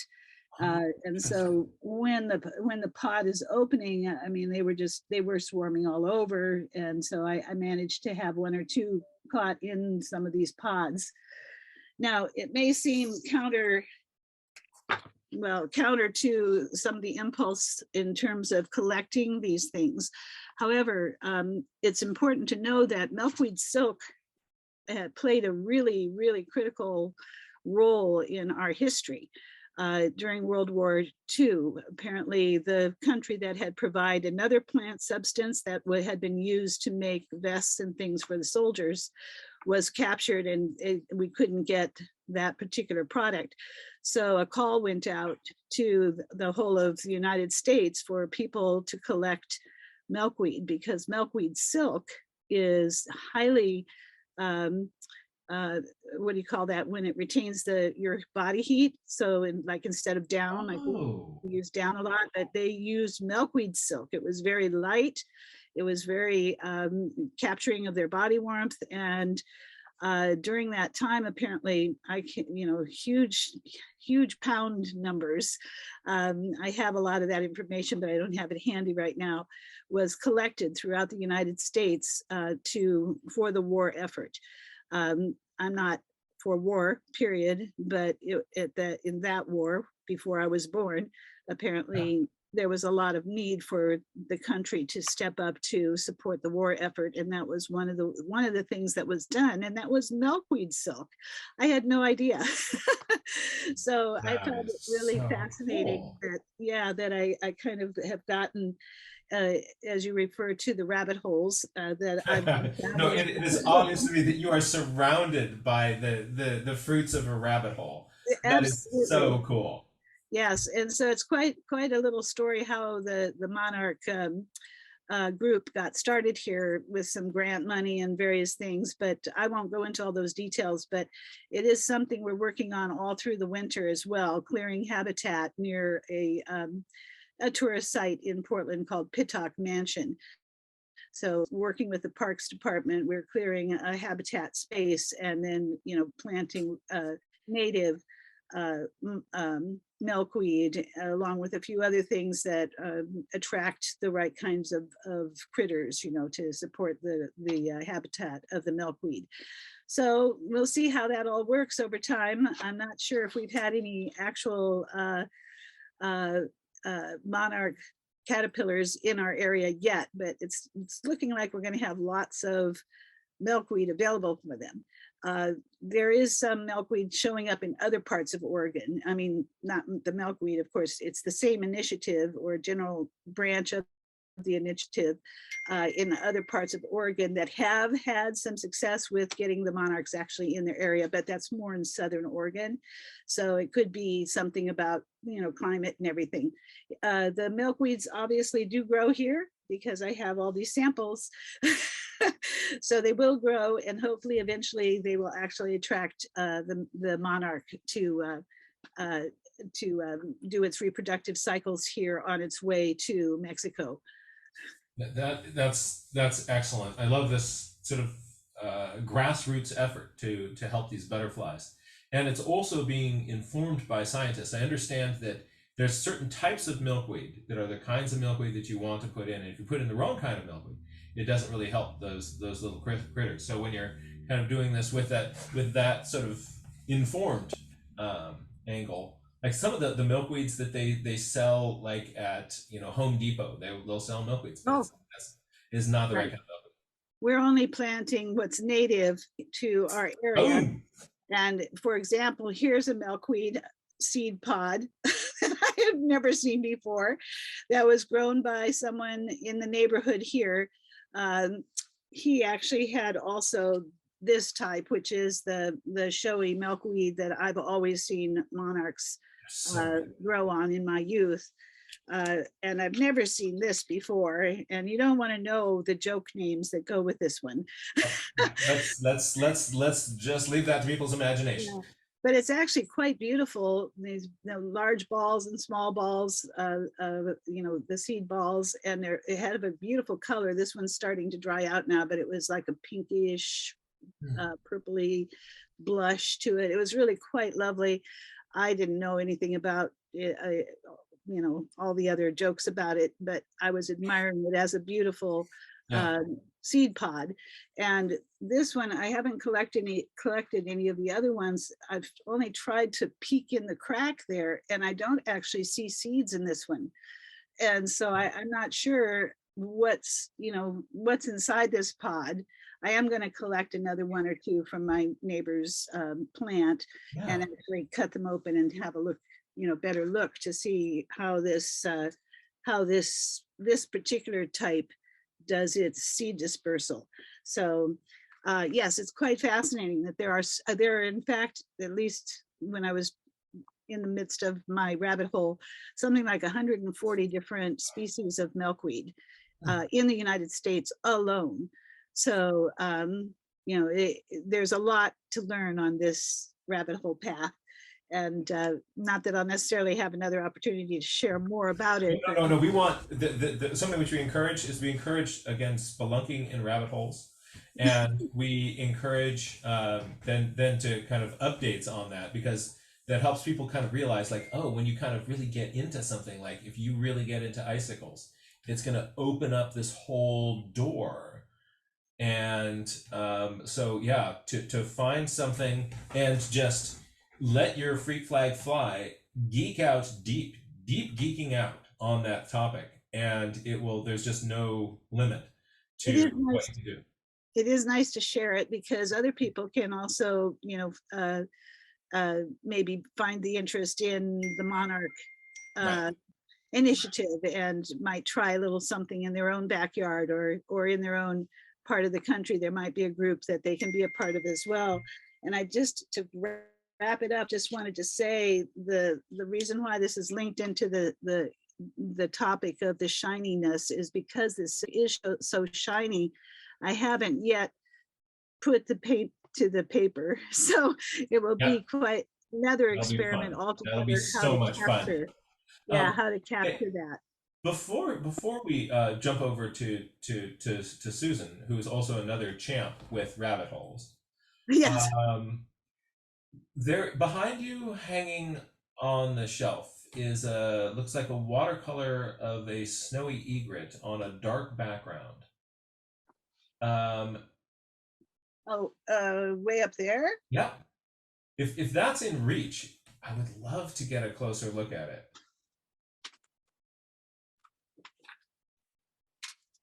If it's difficult, don't worry about it. But I've been looking at the play of light on that. Cuidado.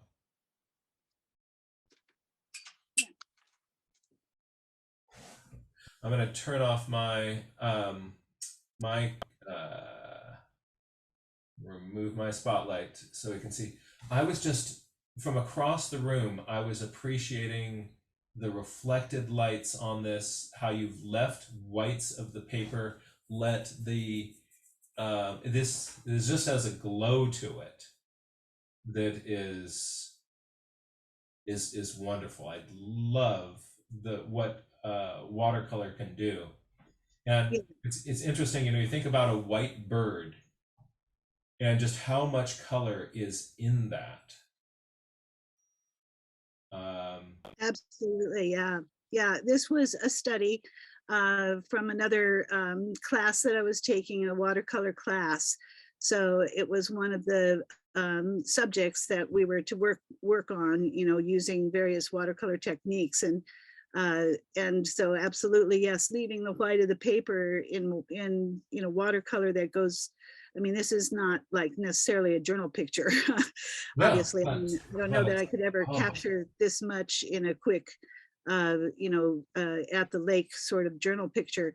But mastering that technique of leaving the white of the paper or allowing the white to glow through, that gives watercolor such an airy, ethereal quality that you can't get with any of the other paints in the same way. I mean, there are techniques for doing that with other mediums, but that's really the unique thing about watercolor, that transparency.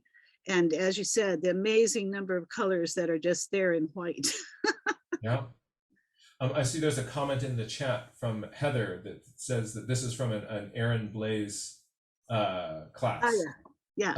And Aaron Blaze, the creature teacher, is just a wonderful illustrator, a lot of experience in the film industry, and has also a number of great resources online, and shares very generously with ideas. So I wanted to give a shout out to Aaron Blaze. Yes, and thank you, Heather. I know I can always count on Heather to put all the most pertinent information into the chat whenever I'm sharing. Thank you so much for sharing that. One last thing, that since you mentioned what was in the background, I'm just going to point out the eyeballs. That's from Wild Wonder. So the one class where, you know, the focus was on how to paint eyeballs. It's again something that Heather, Misa, and I do together, is, you know, like work together to work our way through all those amazing videos from the presenters at Wild Wonder. It's just such a treasure. That was so rich. There's and the to do that together with some friends also really, then you can have a discussion about it and it helps it sink in an even deeper way. Absolutely, yes. Thank you so much for sharing that. Yeah. Great to see you. Yes, thank you. Now, let's join Susan. Hello there. Hey there. It's great to see you. Thank you. It was great to see you. And Hey, our shirt colors are twinsies today. Yes, yes. I'm a beautiful succulents. Succulents. My mother made this for me with her embroidery. That's wonderful. But yeah, I wanted to comment on a couple of things with regard to your crazy, weird icicle sword thing, which actually reminds me of the time that my father and my uncle had a lightsaber fight with icicles. It was great. We had some nice straight ones, but they were so long, they broke them off. And then I said, hey, put a flashlight at the end of it. And it lit up the whole icicle, and they had a good lightsaber fight. It was amazing. I was just imagining kind of wrapping them, but with the flashlight in the base of that would be cool. Yes. You make your own noise. It's great, yes. But I was going to say, so this is a plug for something I got off Jack's website. Everybody should carry in their kit. Nice little goniometers, so you can measure angles. Because I was looking at it and thinking, well, you know, let's use the scientific process here. Your suggestion of could it be that this icicle was formed in this certain way? And I'm thinking, well, what would I predict would be true if that were the case? I would predict that the angle that the blade part met the vertical would be the same as the angle between the vertical and the roof. Because if we think that blade part started off hanging down and then it sort of came off and twisted like that, I would think you'd get the same angle. So, you know, if you measure those angles as best you can and test that hypothesis and try to disprove it. So then if you can prove those angles are different, you will have disproved, well, possibly proved, I would say not guaranteed that would be the case, but it would be some evidence against it. Or you might fail to disprove that hypothesis, in which case you failed and, oh, well, I didn't manage to disprove my hypothesis. Or another possibility is that perhaps, you know, that little kind of nugget of snow comes off the roof. As it does, the more it's going to curve around. We don't know if those icicles formed when it was at the top, or if it was partway down, or if further down. So at some point in that kind of gives you a lot more, you know, possible angles that could be. Exactly. Well, and also if somebody had commented in the chat that ice can be somewhat, when it is sort of just at that cusp there, it can be a little bit like viscous almost. And so it's quite possible that because of the forces of gravity as that thing was moving, that an angle like this may be bent a little more or maybe opened up a little more. So what that angle is would not necessarily directly prove or disprove any of the hypotheses, but it would be some additional information. That would be really fun. That you could collect. That would be so really everybody fun. should carry a goniometer with them all the time. That's right. Yes. And measure all kinds of angles. And friends, it's also a ruler. Susan Beckhart, spelunker of rabbit holes at large. Yeah, which I owe you an email, but which I'm working on. But yes. But I wanted to real quick on the subject of waterfalls. I don't think that I ever shared this back in July or August, but when I did my road trip out to my nature journal road trip out to Montana and then back, and I saw my visit with some family in Montana, and I had gone through Yellowstone to get there. But then when I was with him, we then took a day tour to Yellowstone. We all hopped on a bus And the tour guide took us around to like a whole bunch of different sites in Yellowstone for about 15 minutes each, which I Yes. would say is, I would prefer to spend a little more time at perhaps fewer sites, but this was very fun. But I set myself a challenge to nature journal something in 15-minute chunks and then like fill in things on the bus. And the first stop was at Gibbon Falls. There's a nice little falls there. And so I did as quick of a sketch as I could in probably 5 or 10 minutes. Yeah. And then we got on the bus, and then I added the paint. Yeah, so it was I feel it was a fun challenge for myself. And I think I remembered you having previously in a class where you said, "Hey, put the verticals in where there's vertical rock behind it," and so I did. But yeah, so I was rather pleased with what I managed. All the white, all the gouache got added on the bus after we had left the waterfall. Nice. So just trying to get that was quite the challenge, but quite fun. And I feel that I learned a lot in the process. So and also shout out to toned paper, because then we get to put that positive white on it, which is so much fun. When you were there on the bus putting in that white, I know you were like oh yeah, I was the whole, actually, even when I was there at the waterfall, I'm like, this is going to be so great. Yeah. When I get to put the white on.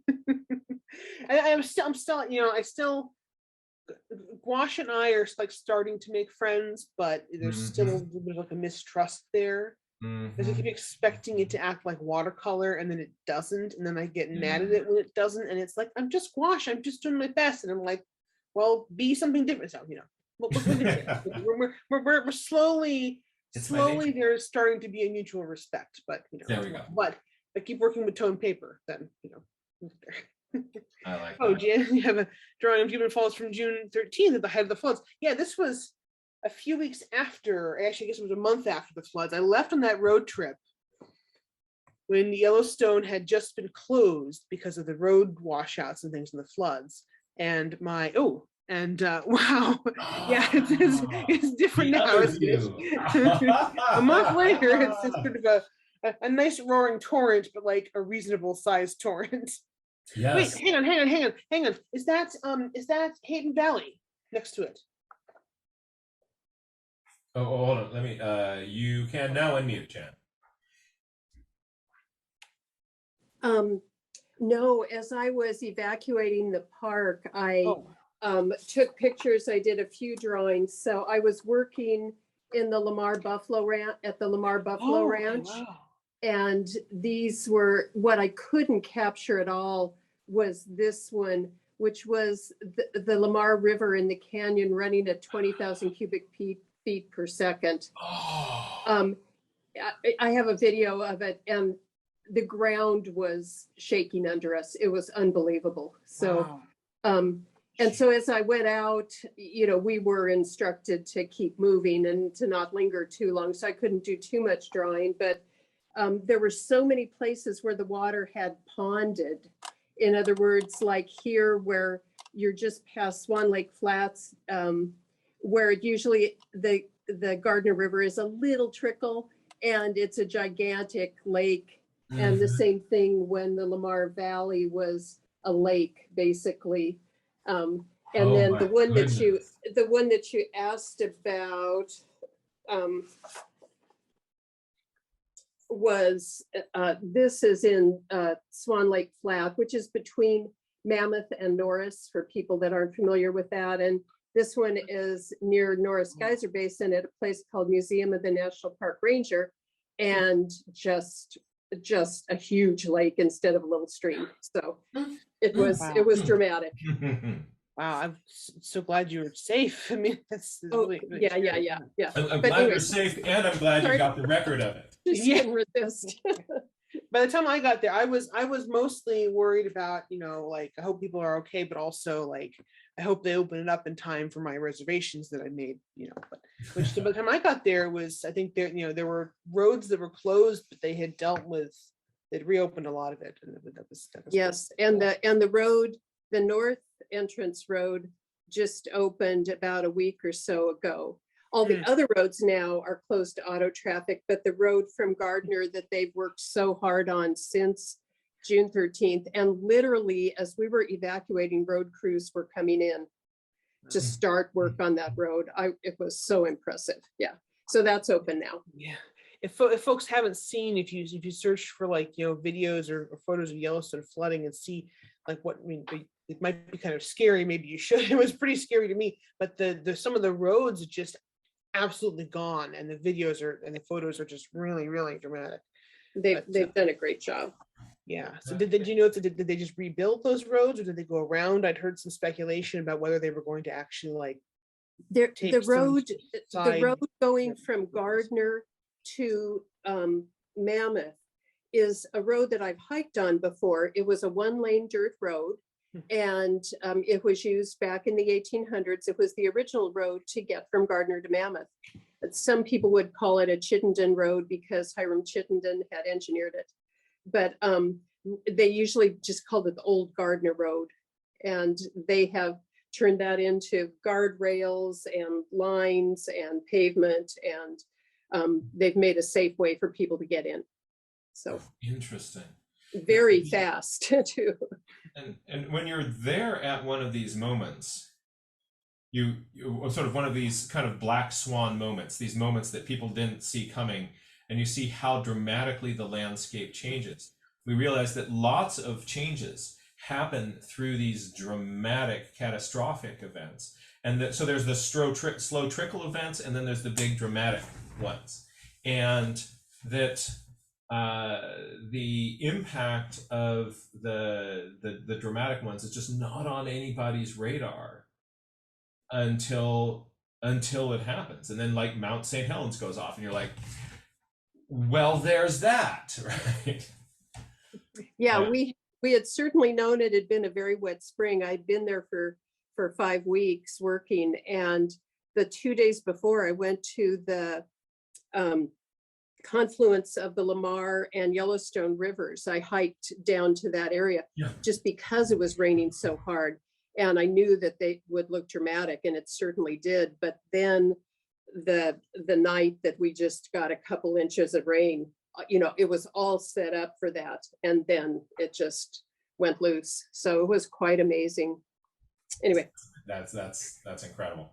That's incredible. To be there on the wings of the Black Swan. Yes, great. It was unbelievable. I don't think I'll ever forget it. Wow. And how is it that you were working at the Buffalo Ranch? What? The Yellowstone Forever is the nonprofit partner of the park, and they have volunteers. So the Buffalo Ranch, which is used as an education center, as you might know, we had Molly Hashimoto there. If you know her as a watercolorist, I worked her class this year. And we have one manager. There is only one paid person there. So everyone else, whether it's taking screen doors on or off, whether it's cleaning toilets, whether it's driving the bus, whether it's bringing up the rear on the hike, whether it's turning somebody's heater on in the middle of the night, everything else is done by volunteers. So that's, I've been doing it since I retired about 7 years ago, and I love it. Yeah, so. My knee is not happy about mopping the floors anymore, though, so I may be reaching my end, but I have loved it. And this spring, every day I saw grizzlies, oftentimes through a scope. They weren't necessarily right there with us, but it's an amazing place to be living for a short length of time. Yeah, that's incredible. Yeah. I wonder if we can do a nature journal class based out of there. Oh, Katie Rollison, I'll get you the name of who to talk to. Next summer, there's also going to be the Western Montana Nature Journal Club is hosting a nature journal conference in Montana at the Bison Range and really around there. And the Bison Range has just gone back to the indigenous management, which is so exciting. Yeah, that's right. I'm going to be presenting at that conference, so I'll be there. Love to see my friends. Yeah, let me know when it is. Okay, no, we'll be letting everybody know. Oh, that's great. It's and they're I know they're going to do a wonderful job of managing it, and it's so much the right thing to have happen. Yeah. Thank you. This was cool to see, like the dueling banjos of waterfall, top, bottom, floods. I mean, just the same event, and we're circling around it, and that's really cool. Yeah, yeah, it's a great place. Well, last week we had somebody who had been through North Dakota and some areas on a trip that I had just traveled like a month or two before, and so we were sharing, you know, sort of our respective sites. Of I had the green cornfields and she had the yellow cornfields, and you know. That's fun. So thank you so much for sharing that. Do you mind if I show? I don't mind at all. I don't want to take up too much time though, but. Then, so we'll see what else is in that journal, and then we're going to jump over to Ray Bonto and Avea. Well, so that was from the summer, but this is what I've been working on recently. Been doing the last sorry, year. I removed the wrong spot. I tried to remove mine. I'm going to replace you. Last year, this for the first time. This is the second year that I've done this. The local preserve near me has various you know, community science projects where they get, you know, volunteers to come and you know, help with monitoring various wildlife and things. So this I signed up for the buck moth surveying, and I decided I'll put my data right here in my book. I get this, but the job is we have these moths that emerge as adults in the sort of early fall. They come out of the ground as adults, and they fly for just a few weeks, and they're buck moths. They're in the giant silk moth family. They don't have any mouth parts as adults, so they don't eat. They just basically fly around, mate, lay eggs, and then they're done. And they're only there for a very short time, and this particular subspecies of them is quite endangered and can only survive in certain habitats, and this Albany pine bush is one of these very rare habitats they can live in. And so they're monitoring them every year. They get people to go out, and basically your job is to go up to the top of your assigned hilltop and watch for 10 minutes and count how many buck moths fly by, because the males will do the hilltopping. They'll go up to the top of the hill and they'll fly around looking for females up there, and the girls will be like, let me pick one of these nice young men who has, you know, who flies the best, and then they'll go and they'll, you know, have, you know, all kinds of fun together. So that was my job. Yeah, so this requires, so I up there, the first survey I did, I only spotted one moth, but I thought after I did my 10-minute watching, I'd been staring out there so much, I was like, well, I definitely better draw this and sketch this. So this is the view from Andromeda, which is the site that I was doing. And the first but also, folks, just notice on those trees in the background. So the light is going, Susan's looking towards the light direction. And so notice how those shadows, so first putting in a wash of a lighter value, but then filling in the bases of those trees with a darker value, you get the sense of these backlit trees.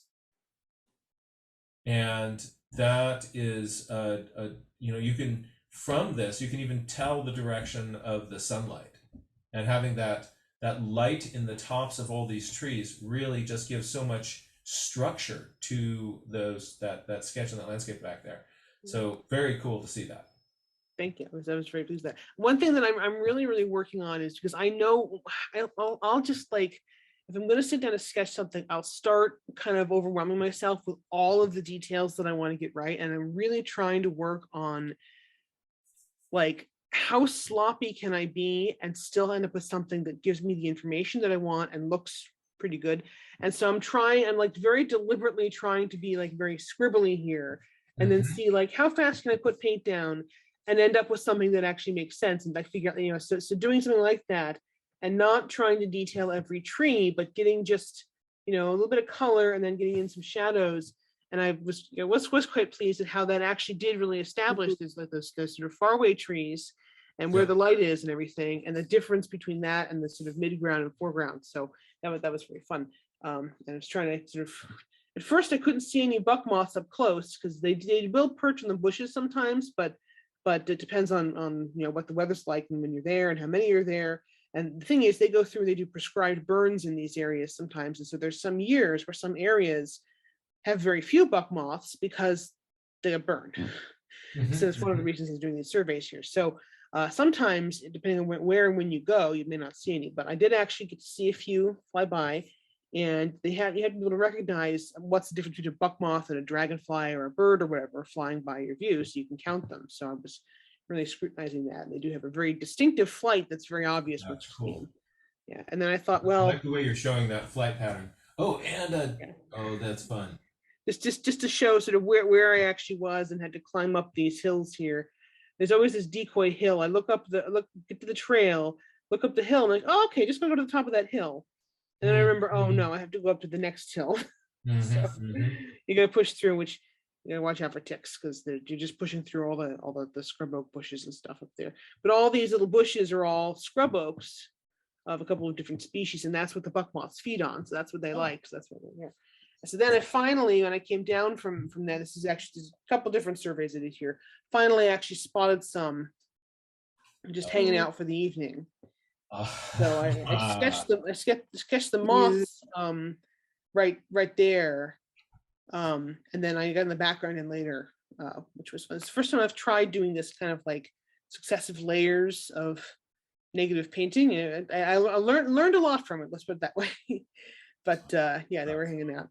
I think these were two males. But at first I thought one was female because I noticed that the did not have the obviously feathered antenna. And then later on it did stick out the antenna. So I put a little note to myself, don't be fooled, because sometimes they hide their antenna and you can't tell. So yeah. So I was having a lot of fun with that. Really and, neat.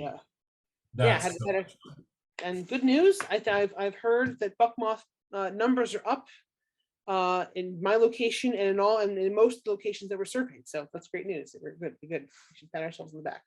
Well, that's great to hear. That's great to hear. And so on that going up to that hilltop is a place that you can kind of get a sense of.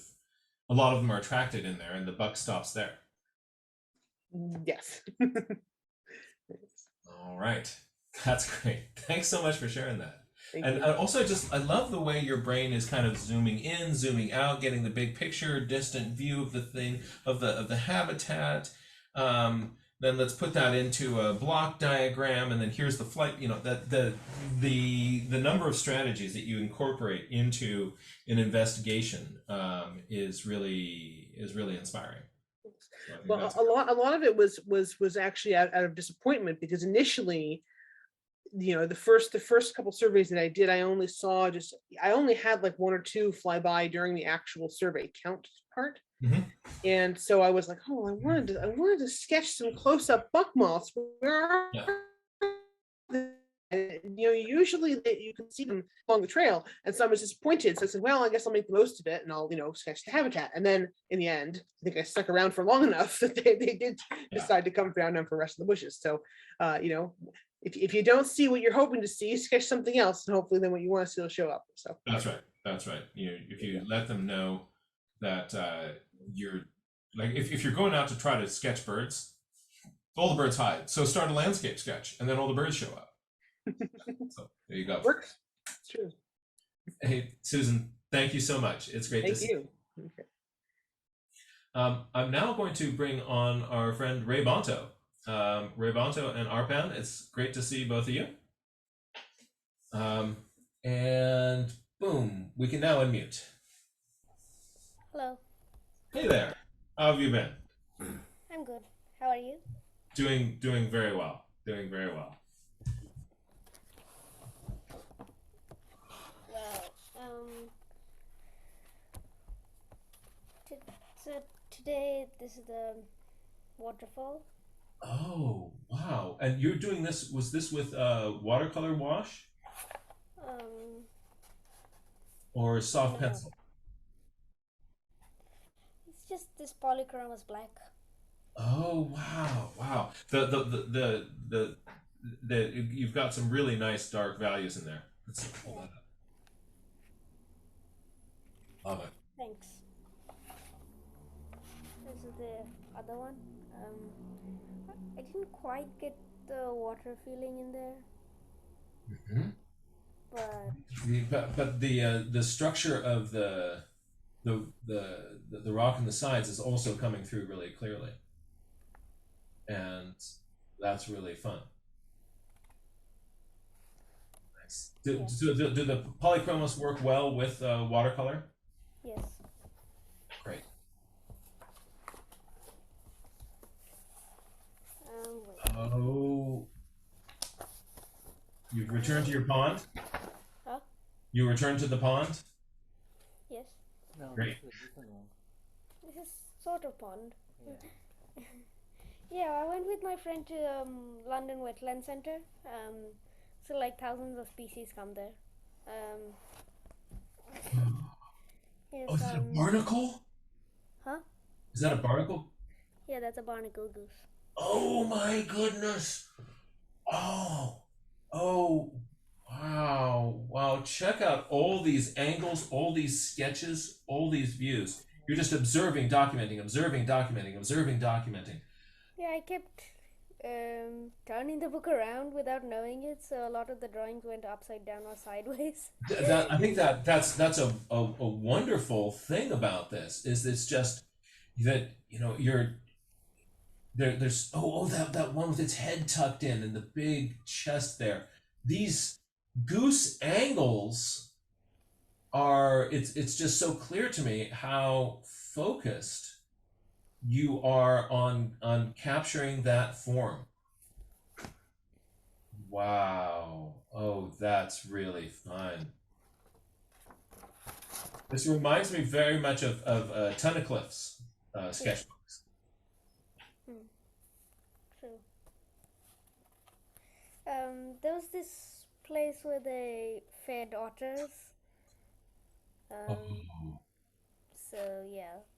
There yeah. was a heron waiting for the leftovers of the fish. Just waiting for the otters to take off there. Yeah, I didn't see it do anything.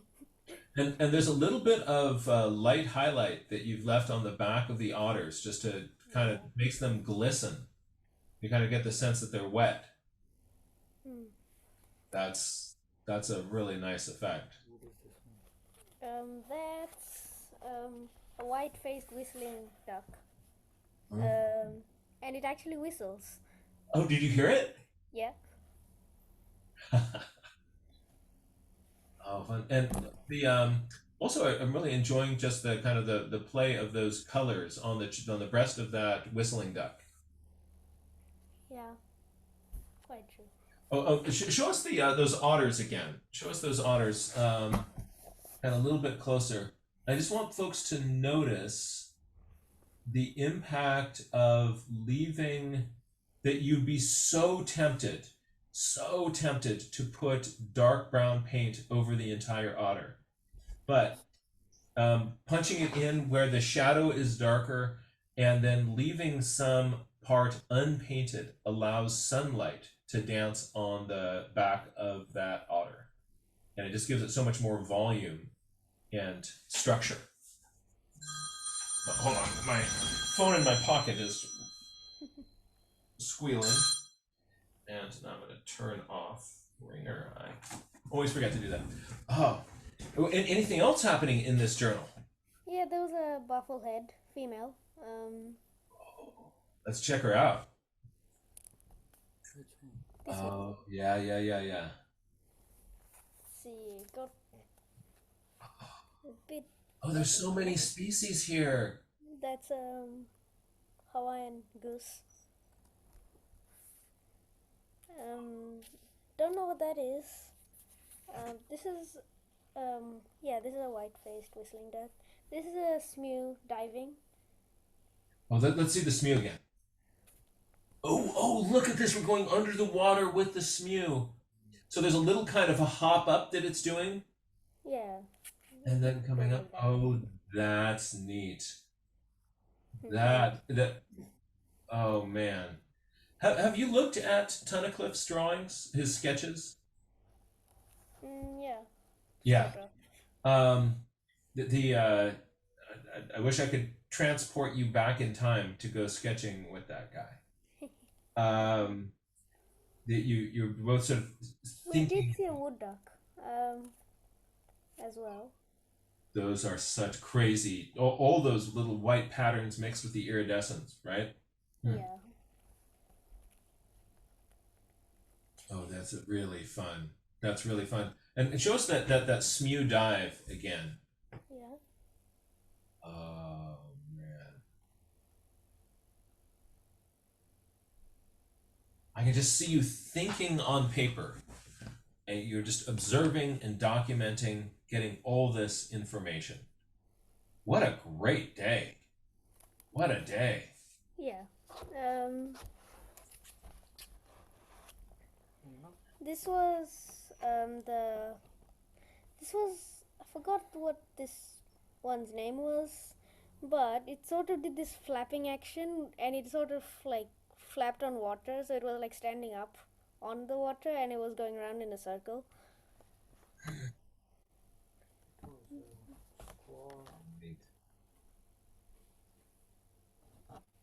Yeah. What was it? Scop. Oh yeah. So the European greater scop. Yeah. So Oh, that's fun. Yeah. Actually, this one, I didn't paint it, but it was the one with a blue beak. Oh, is that a kind of a ruddy duck? No. That's what we have. I think it was a puna teal. Puna teal. It's a teal. It's called puna. Yeah, that one. Puna teal.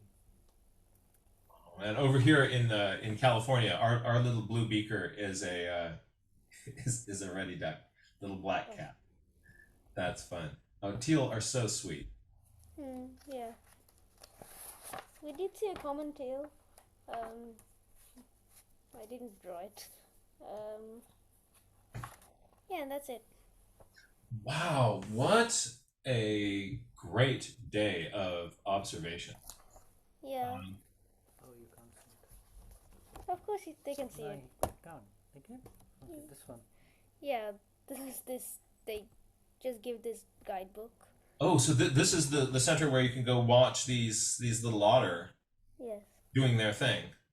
Now, this is a guidebook for the whole place. They'll tell you what Right. comes in which season and which are those birds you can spot. That's great. Yeah, it's an amazing thing. Yeah. What a resource. What a And you resource. can just pick it off. Oh, that's fun. Thank you so much for sharing those sketches and Okay, observations. I had a quick question. Yes. So I've been not here in the journal for these sessions for a long time because I was sick for about 3 or 4 months. I'm still recovering from something. Last time I was really involved in this was during the summer solstice, and when me and Rabonto went out to do our measurements, we usually take a stick and we do the tangent one. But this time we did take that, but we also tried something else. But I just want to know whether that's a correct approach or not. I had the idea. Yeah, okay.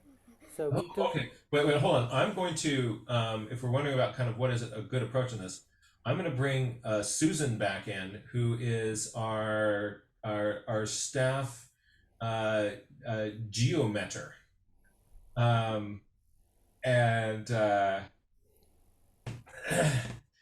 so a new technique for measuring angle of sun.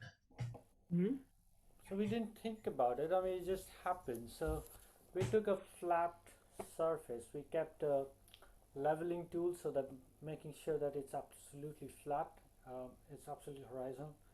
And then we put our stick at an angle so that we don't see any shadow. So it's directly facing the sun.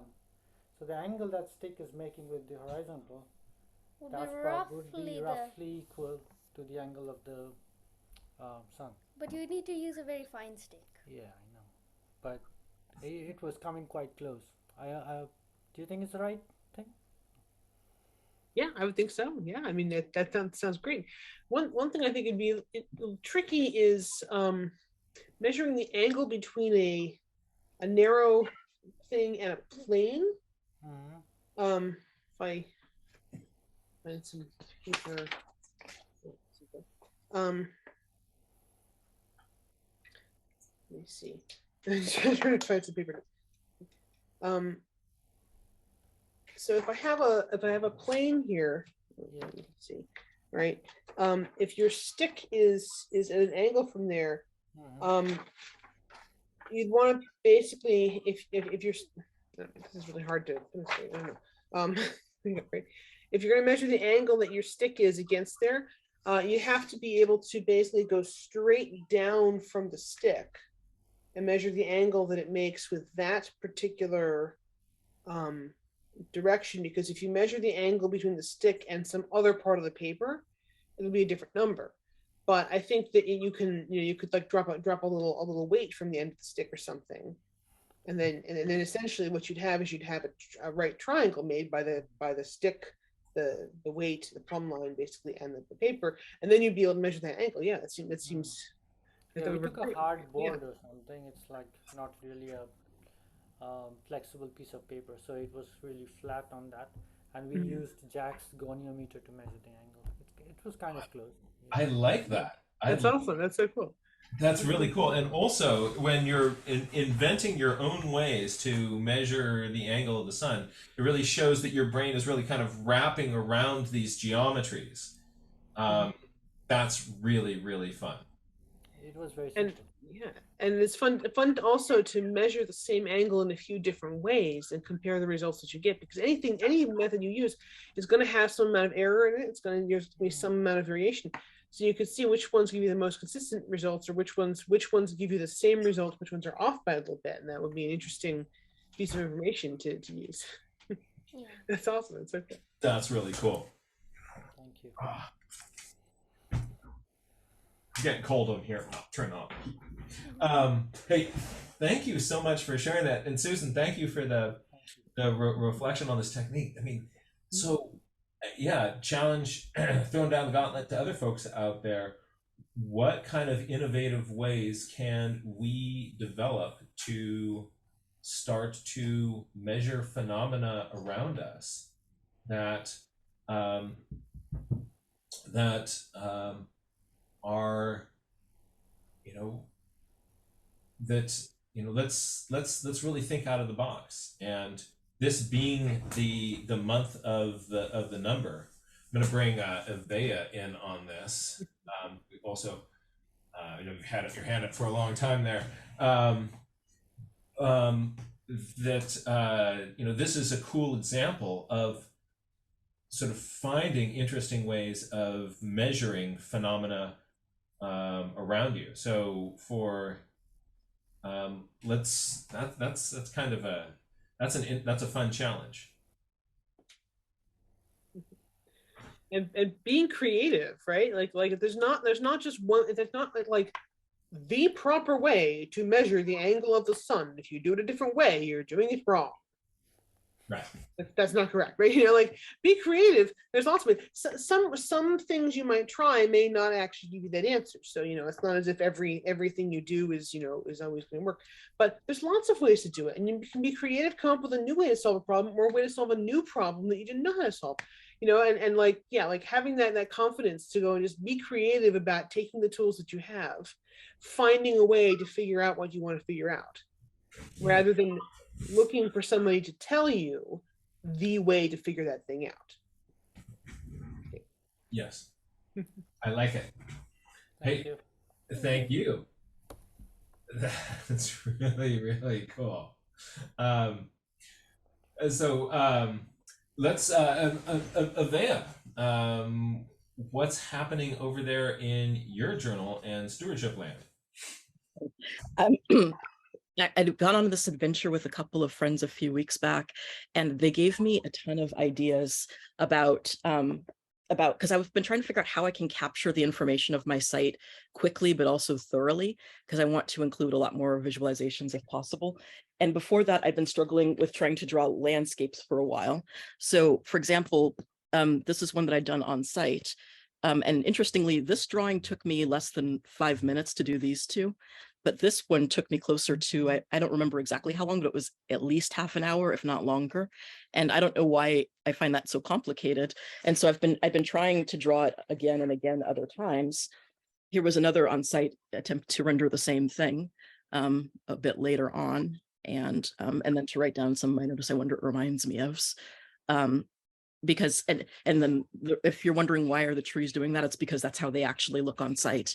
At some point I need to go over with my goniometer and see exactly the angle of slant here, and to me that tells me that the wind is coming from this direction going that way. Then we had some clouds that day, and then later on an attempt to draw the entire bit of the trees. So the area where I would have, the other two landscapes were drawn just like over here. And so I was trying to draw the entire clump of trees. And for me, it's hard to figure out how to draw, like these ones are a little bit easier because at least it's just trees, and I can tackle that because Jack, you've taught us so many good lessons about how to do trees. So that one is more tackleable to me. But the thing that I'm struggling with is, what do I do when I have like a really complicated landscape where it's a lot of different levels? And so this had been an attempt that I'd done a while ago to get some of the scrublands. So we have bushes here in the front with coyote brush, and then we have trees in the background, a whole bunch of different kinds. And how am I supposed to get like, and then we have scrubby little grasses. And so I was trying to think, how am I going to be able to regularly render this? Well, so the solution that you came up with that sort of darker shadow on the edge of those bushes, and then the upper surface of those bushes really catching light, does a great job of pushing those bushes into that foreground plane. Thank you. Okay, so that's good to know. That's something I'll have to repeat. Yes, yeah, more of that. More of that. Thank you. And that's really cool. Thank you. And so like some of the tools I'm trying to use, I'm trying to get landscape ethos because I want to make sure that people know where I am if they read my journal again, so that way they'll know. And then I also like doing overhead map types so that way people can see where I was doing the work. I can kind of do that. Or like if I'm going to do a result, then sometimes if it's about a truck or 6 of them, then I'll draw the truck. I'm trying to learn how to draw thumbnails of which species I worked with that day. And I'm somehow trying to make this all like have a good layout on the page so that it makes sense to everybody else. And so an idea that I had, because that was Monoceros 1, which is pretty much finished now. And I've begun Monoceros 2 already. Yeah, Monoceros 2. For the unicorn constellation because of the rare plants that are at my site. So I drew an overhead map, and then I began to draw little names of my little mini sites within there. And I've been practicing before on doing landscape ethos of each of them. And so I decided it would be a good sort of index in the front to do all of the landscape ethos of them. I haven't finished these because I wanted to block these and do them on site. So this was done on site, staring at it one day. One thing that was fun about it was that to sketch my lines and make sure it wouldn't smudge later, I used a gray, one of the gray Sakura pens. So I think it was a bit smaller tip, but that way it wouldn't smudge later on and it wouldn't distract me either when I was painting it. And so these I blocked in from memory, and I'm going to go back and draw them properly. Same with these. And then these 2 I did on site one day. Oh, see, you're owning these complex landscape ethos. You put in a bunch of pencil miles, and these are really crisp and easily read and understandable. You're making choices about what to leave in and what to leave out that really make the space in these tiny little sketches make sense. Thank you. Thank you. That helps to know it's showing. And also, you might have noticed the name Jack Stairs. Yes, I do mean our Jack, because Jack had told me that when he was a Boy Scout, he helped to construct these stairs that you can see behind. And so even though that was an entire crew and it's been, worked on since then, I always call these Jack Stairs now. Always. Appreciate it. I had an early version of those. Yep, which I'm very thankful for because now I can get up to my site from there. And so I have to do more landscape ethos because there's been some more sites that we've discovered. So I've left some space. There's been more sites. There's been a lot of things going on at my site for a while. at one point I was trying to draw while at work, and this is as far as I got. Crab spider. Yes, it was so cute. It was so adorable. That's who I was admiring the day that Harold high-fived me in the eye. And so I'd been looking at the spider, and then Harold promptly did that. And I'm like, stop it. And then there were these huge pumpkin spiders with these huge abdomens and stripy socks. And then I was trying to draw the mustache bird who I saw again. And so trying to figure out how am I like, and then here's some in the field sketching. And so I couldn't sketch fast enough. So I'm thinking, what kind of system am I going to use in order to get these quickly? And so part of it is like what you're saying about just practice drawing again and again with the pencil mouse, but also part of it's learning how to draw at different scales. And there was this thing that I took from Kate Rutter's class in Wild Wonder that I want to try. And it was her continuum of details that she did. In fact, I have my notes on that right here. She has this continuum of details that she talked about in sketchnoting, where it goes from abstract, simple, specific, and portrait. And the thing is that if I'm in the field and they're moving around, I'm not going to be able to do one of these. But what I could do is I could do, like, I think of abstract as being more like sketchnoting territory. So that's something I'd want to do. So I'd want to hit some sort of balance in between these when I'm in the field. Also using what Daniel Kahneman, or however you say his last name, thinks of, I guess, as system one thinking, where you're thinking fast and making quick decisions, and you have to be thinking at the speed of the animals that are moving. So I'm trying to play with it and figure out what I'm going to do. This is so cool. Thank you, because you can see I was able to put more details in the smaller one than the bigger, but I wanted to have the big. So I just need to get faster at doing the big ones, and also more complete about doing the small ones. Sorry, I'm going kind of all over the place and then there was this other day where I was like, I'm gonna do a landscape of Harold. And so I grabbed my— This is the rose who whacked you in the eye with a branch of thorns, right? Yeah, and gave me a really interesting little circle of— Wait, Crouching Harold, Hidden Cape Ivy. That's also, I want to just send a shout out to you for the sense of humor that you infuse into your explorations. Thank you. and so that's just like this particular day. I wanted to get Harold, but I didn't want to take forever. So I happened to grab a tombow I had on hand and drew a whole bunch of these. And then I was trying to include the leaves by using the flat head of the flat-headed water brush, as opposed to the round one. And so I'd done that, and then it began to smear the paint by accident. I'm like, oh, let's just go with that, and then managed to put some in with the pencil. And so it is pretty simple, but at least it gives you a really good idea of what I was doing. And I also had to put in that note to self, I need to do more push-ups, because Harold is on a slope and I was leaning downhill, balancing myself on my arms to try to get at the Cape Ivy, like down slope. My face was sticking into Harold's nest. Oh no.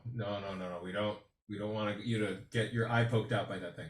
No. So, and then there's been more of that with the Ceanothus. I have a shield now, a face shield, and also some eye goggles. And Harold poked a hole in my face shield, and I'm like, wow.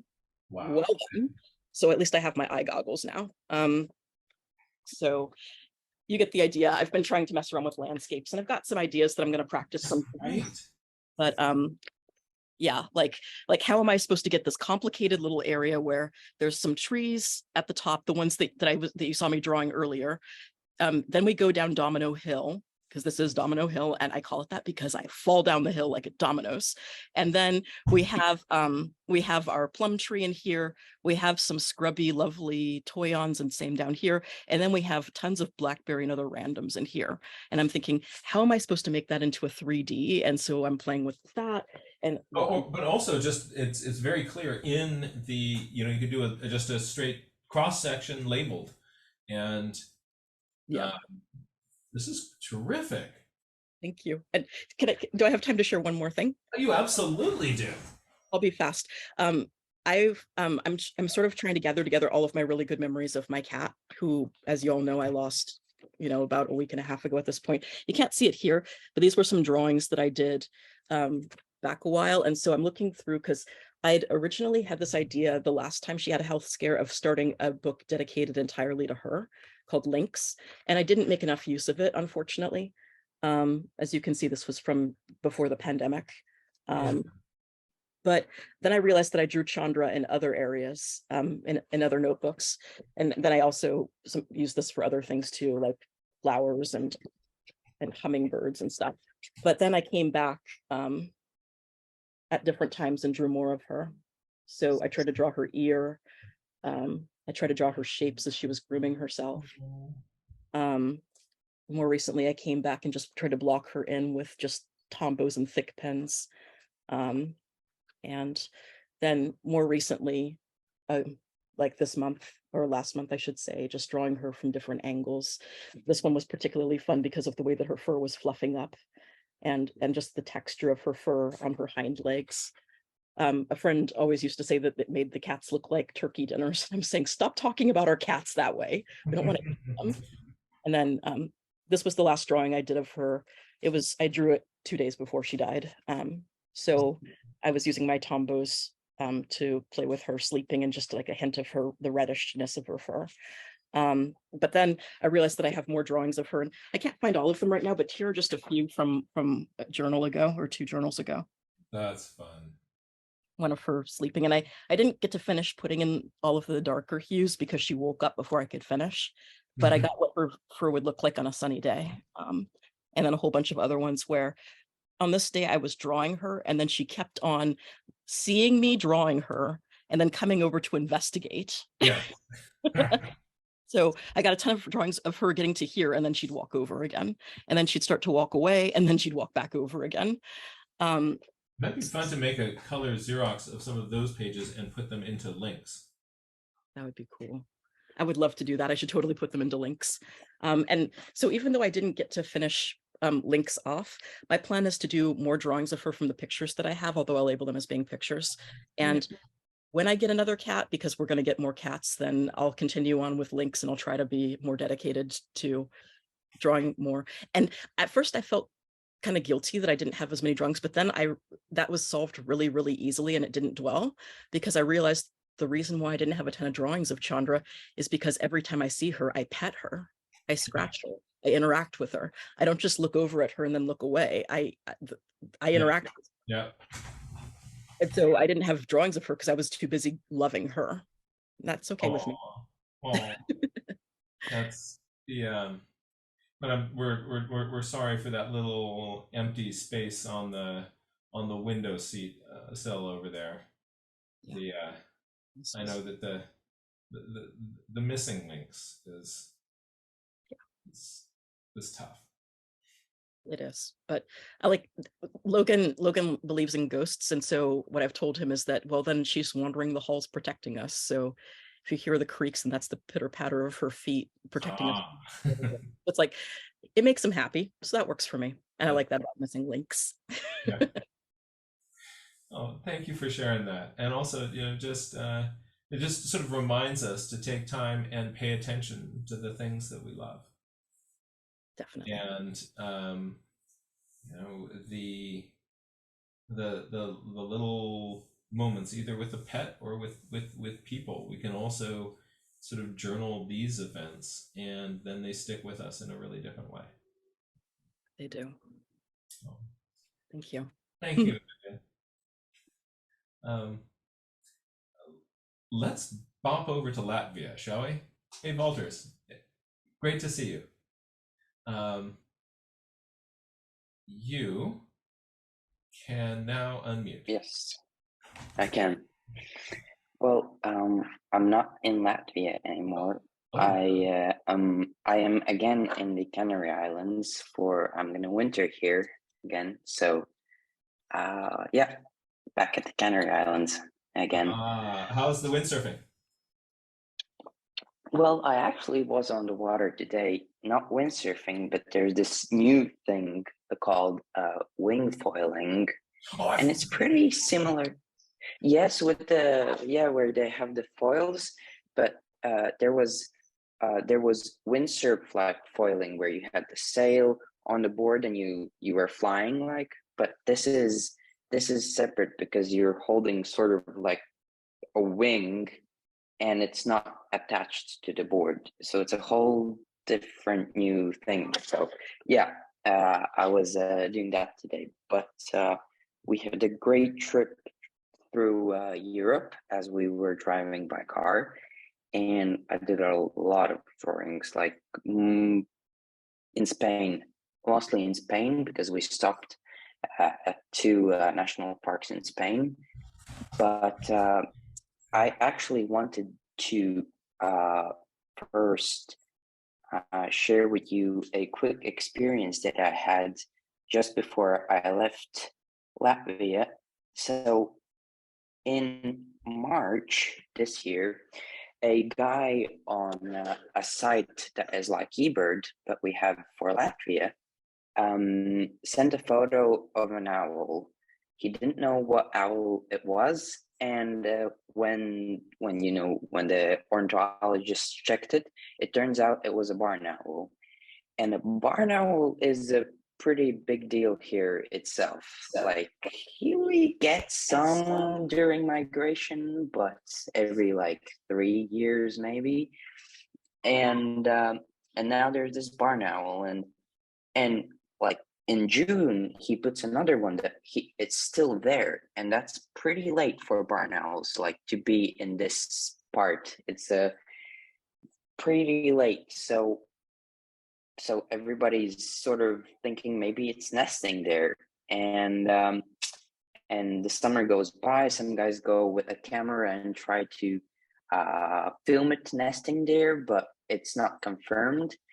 And just before we were leaving, we went with the camera because the guy was reporting that some screeching was still happening there. We went there with my camera, and so is the first confirmed breeding of a barn owl since 1953 in Latvia. Oh my gosh. Oh my gosh. Yep.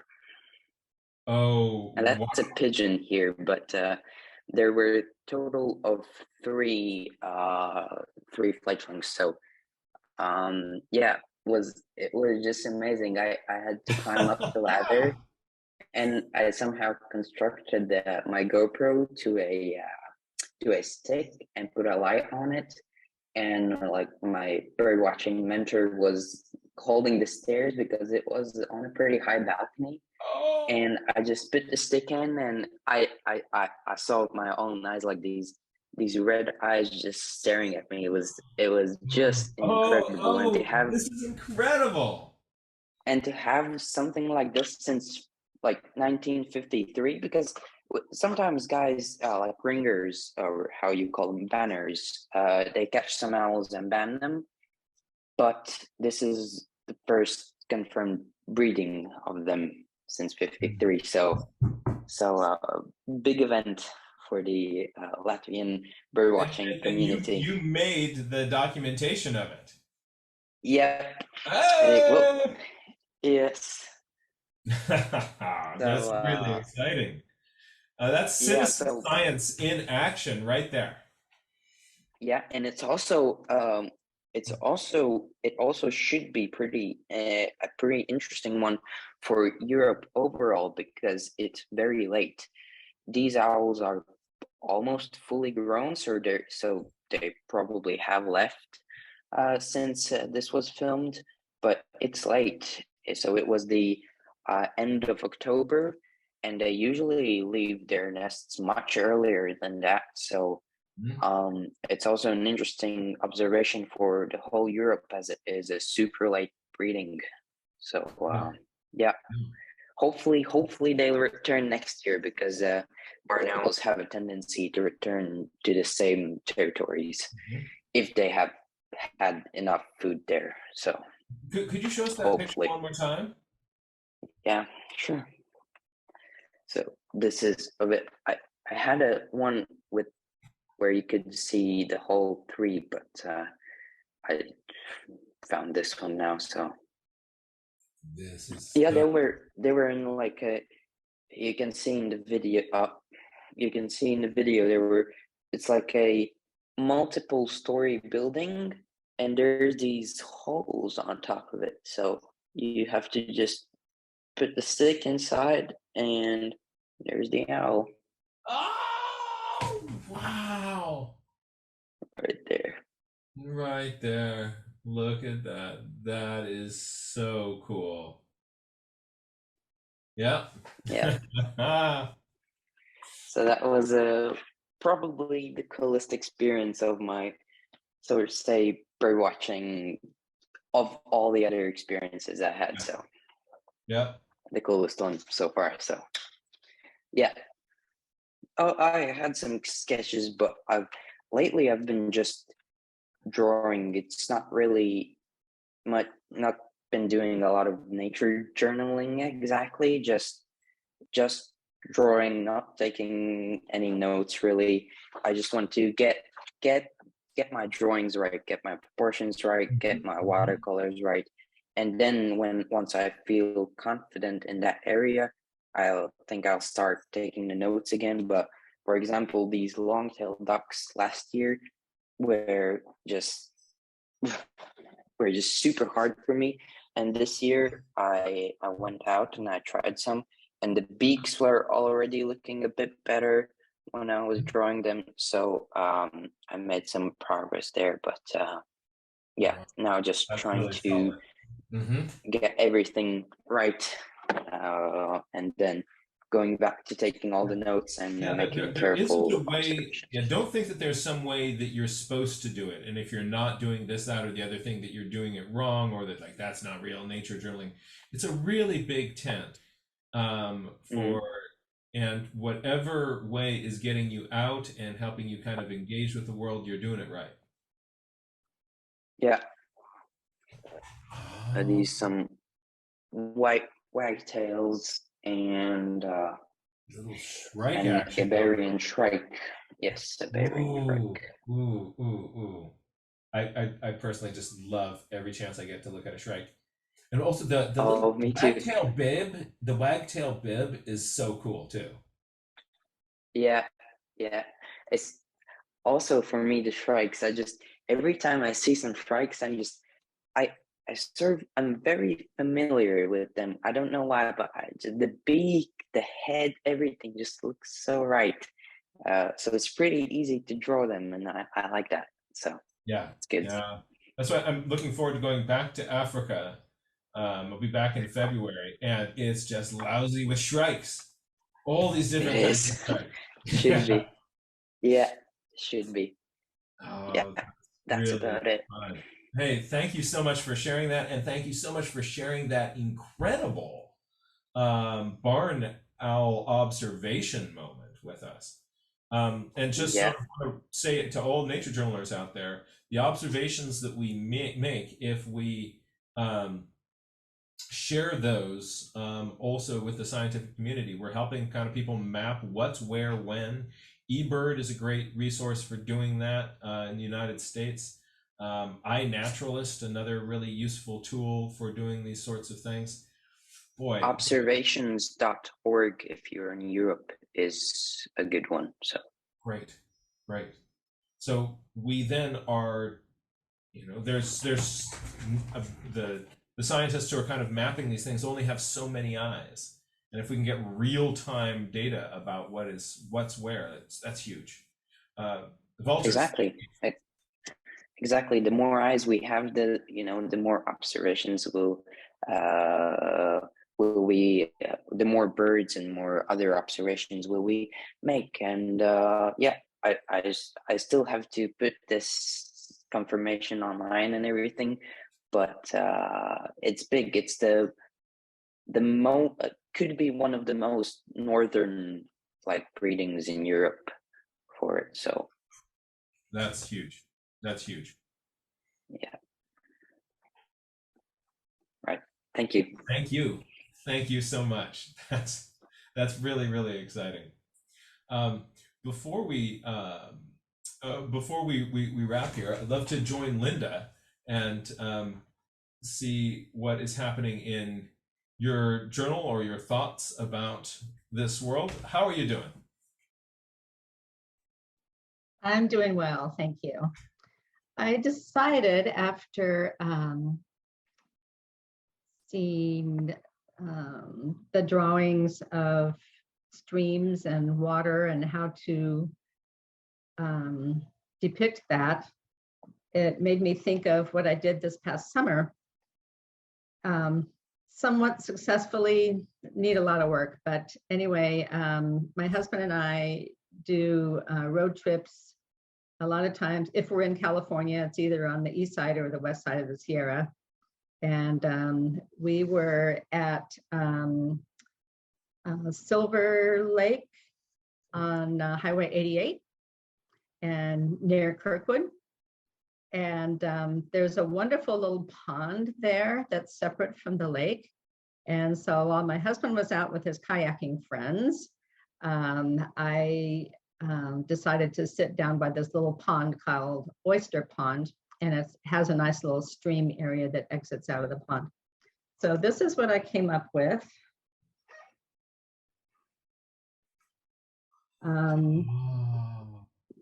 No, Those reflections are wonderful. I'm mostly happy with it, I think. I had to really get that sense of the horizontal water, that the water here really sits flat. Yeah. One thing is this is not water going over anything. This is some reeds going out over the water. So that's the way it reads to me too. Yeah. Okay, good. And then this was the little log area here with some rocks, and there was the little areas where the water was running over, and then it went through a culvert and down the other side into the campsites. Anyway, I had to really kind of heavily use a gel pen to get the impression of water a little bit better. But I think it's mostly okay. And I was very glad to hear you say that not all water has to be blue, because that there are a few people in my life that think, how come the water isn't blue? Yes, that's right. But anyway, so then I put in some little sparkles and stuff too. And all the trees in the background, and there's trails through the trees that go over to the lake. So this one is called Oyster Pond. And also you've got the far shoreline as really horizontal, and that pushes it into the background. It's so tempting just to curve that line around, because our brains know that pond, when seen above, is you know, the sides come together, and so it's got a curve to it. Background line a big arc. Yeah. And then that messes up the perspective with it. I also love the detail of the log in the foreground, and then less detail going into the background, and the soft sort of wet in wet reflections that are and these little hummocks were sticking up out of the water. And there's pond turtles and ducks. A lot of times you see ducks. And then another picture I did, because we were on the east side of the Sierra as well. I'm not done. Before we go from that last one, just back there for a second. This is kind of a subtle thing, but it's cool.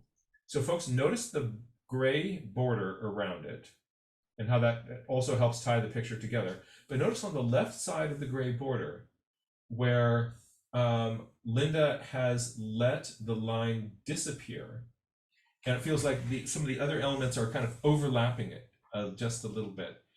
That is a really kind of wonderful way of playing with that boundary. And so if you let that frame be kind of a semi-permeable membrane, I think that's really effective. So also you're doing some really nice things with that little frame in there that really work for you. Thank you. Then we were on the east side of the Sierra as well. I'm not done with this yet. This is Mount Laurel at Convict Lake. And so I have to figure out, I got real excited about putting the water in and thought, oh, well, I probably should have put some reflection in there, but oh well. Maybe it was a windy day. Yeah, that's right. The wind can really howl across Convict Lake. It can. There's no reflection then. Yeah, but I love all the colors, even though you think it's just, you know, East Sierra granite, right? but there is a lot of color in there too, because of what was growing and everything, and I still have to fill in a little bit more of the stark white, but that was kind of fun. They have a accessible fishing platform that looks out over the lake, and Ivea says hi. She saw you. That was my husband. Anyway, so I sat there with my little sketching kit and stool and did some painting from there. So that was fun. Oh, And that's one fun. more. Also, the way you've handled the vegetation helps you also see the contours of the mountain going up. Yeah. And rather than just having this great green wall, you sort of feel some of the contours of how they're wrapping around the base of Mount Laurel. The story behind the name is kind of interesting. The name of the lake, Convict Lake. You think, why would you call it Convict Lake? The history behind it was there were some, they called them desperados, escaped from the penitentiary in Carson City. And just a minute.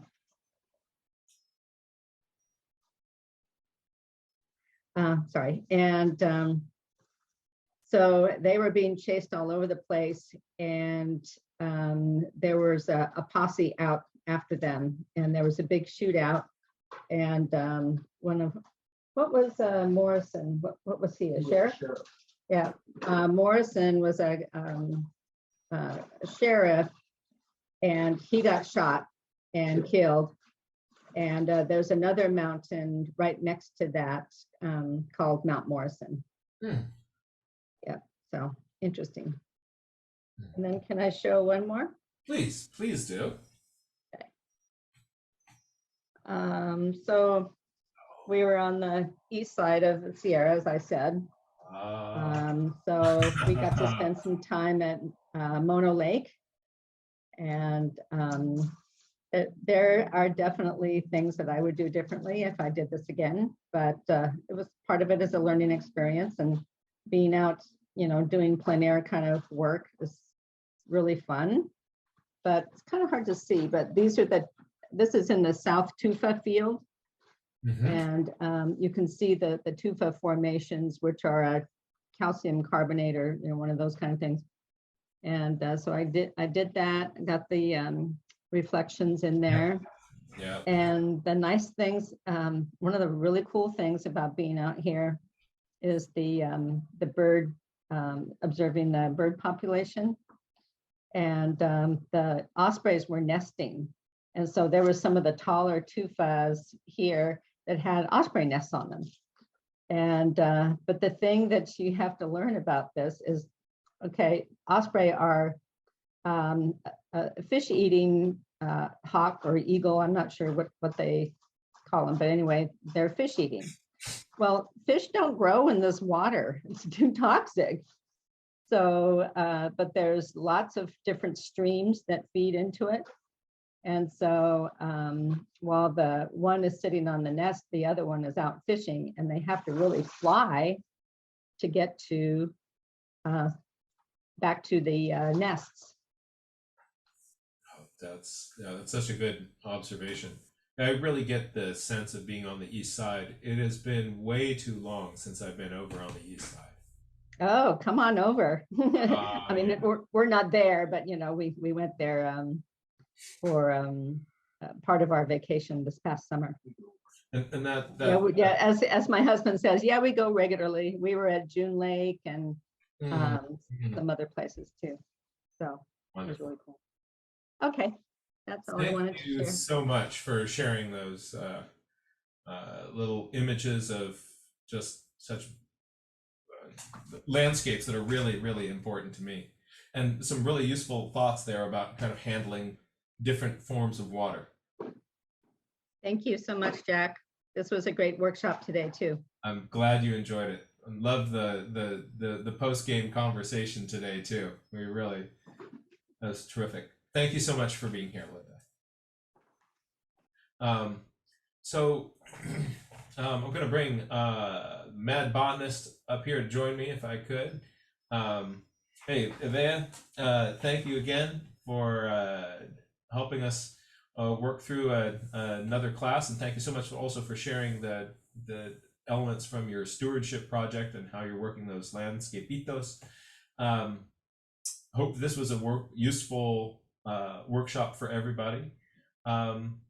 We want to thank everybody for being here, and just remind you that this isn't sort of nature journaling. It's not today. Today we're focusing on how do you draw pictures of water, and that can make people think that the goal is you got to make a pretty picture of something, and that's not what it's about. So the drawings are a tool which we use in service of paying attention to wherever we are, and the more we can pay attention to that, the more the world opens up. It's a tool among many. Remember Avea's little landscapito with all of those that she sort of turned into a labeled diagram. The words can help us. We also saw Walter's journal, where at this point he's working more with the drawings. There's so many ways to make this work for yourself, and don't think that you're supposed to fit into some specific box. Do you have any kind of wrap-up thoughts for us? Absolutely. I used to get really self-conscious about the drawings in the same way that Jack said, and the worry that was about the pre-picture. But I realized something. Part of why we do this and why we have the classes about the drawing is again, like Jack said, it's not about the product, it's about the process. It's because by doing this, it makes it less scary to draw. It's less about the finished product and more about making it easier to start and start and start again when you're picking up your pencil. And so that's at least that's what I get from your sessions, Jack, is that I get, how are we going to start this? And then that way, when I'm in the field, I think, okay, where do I start?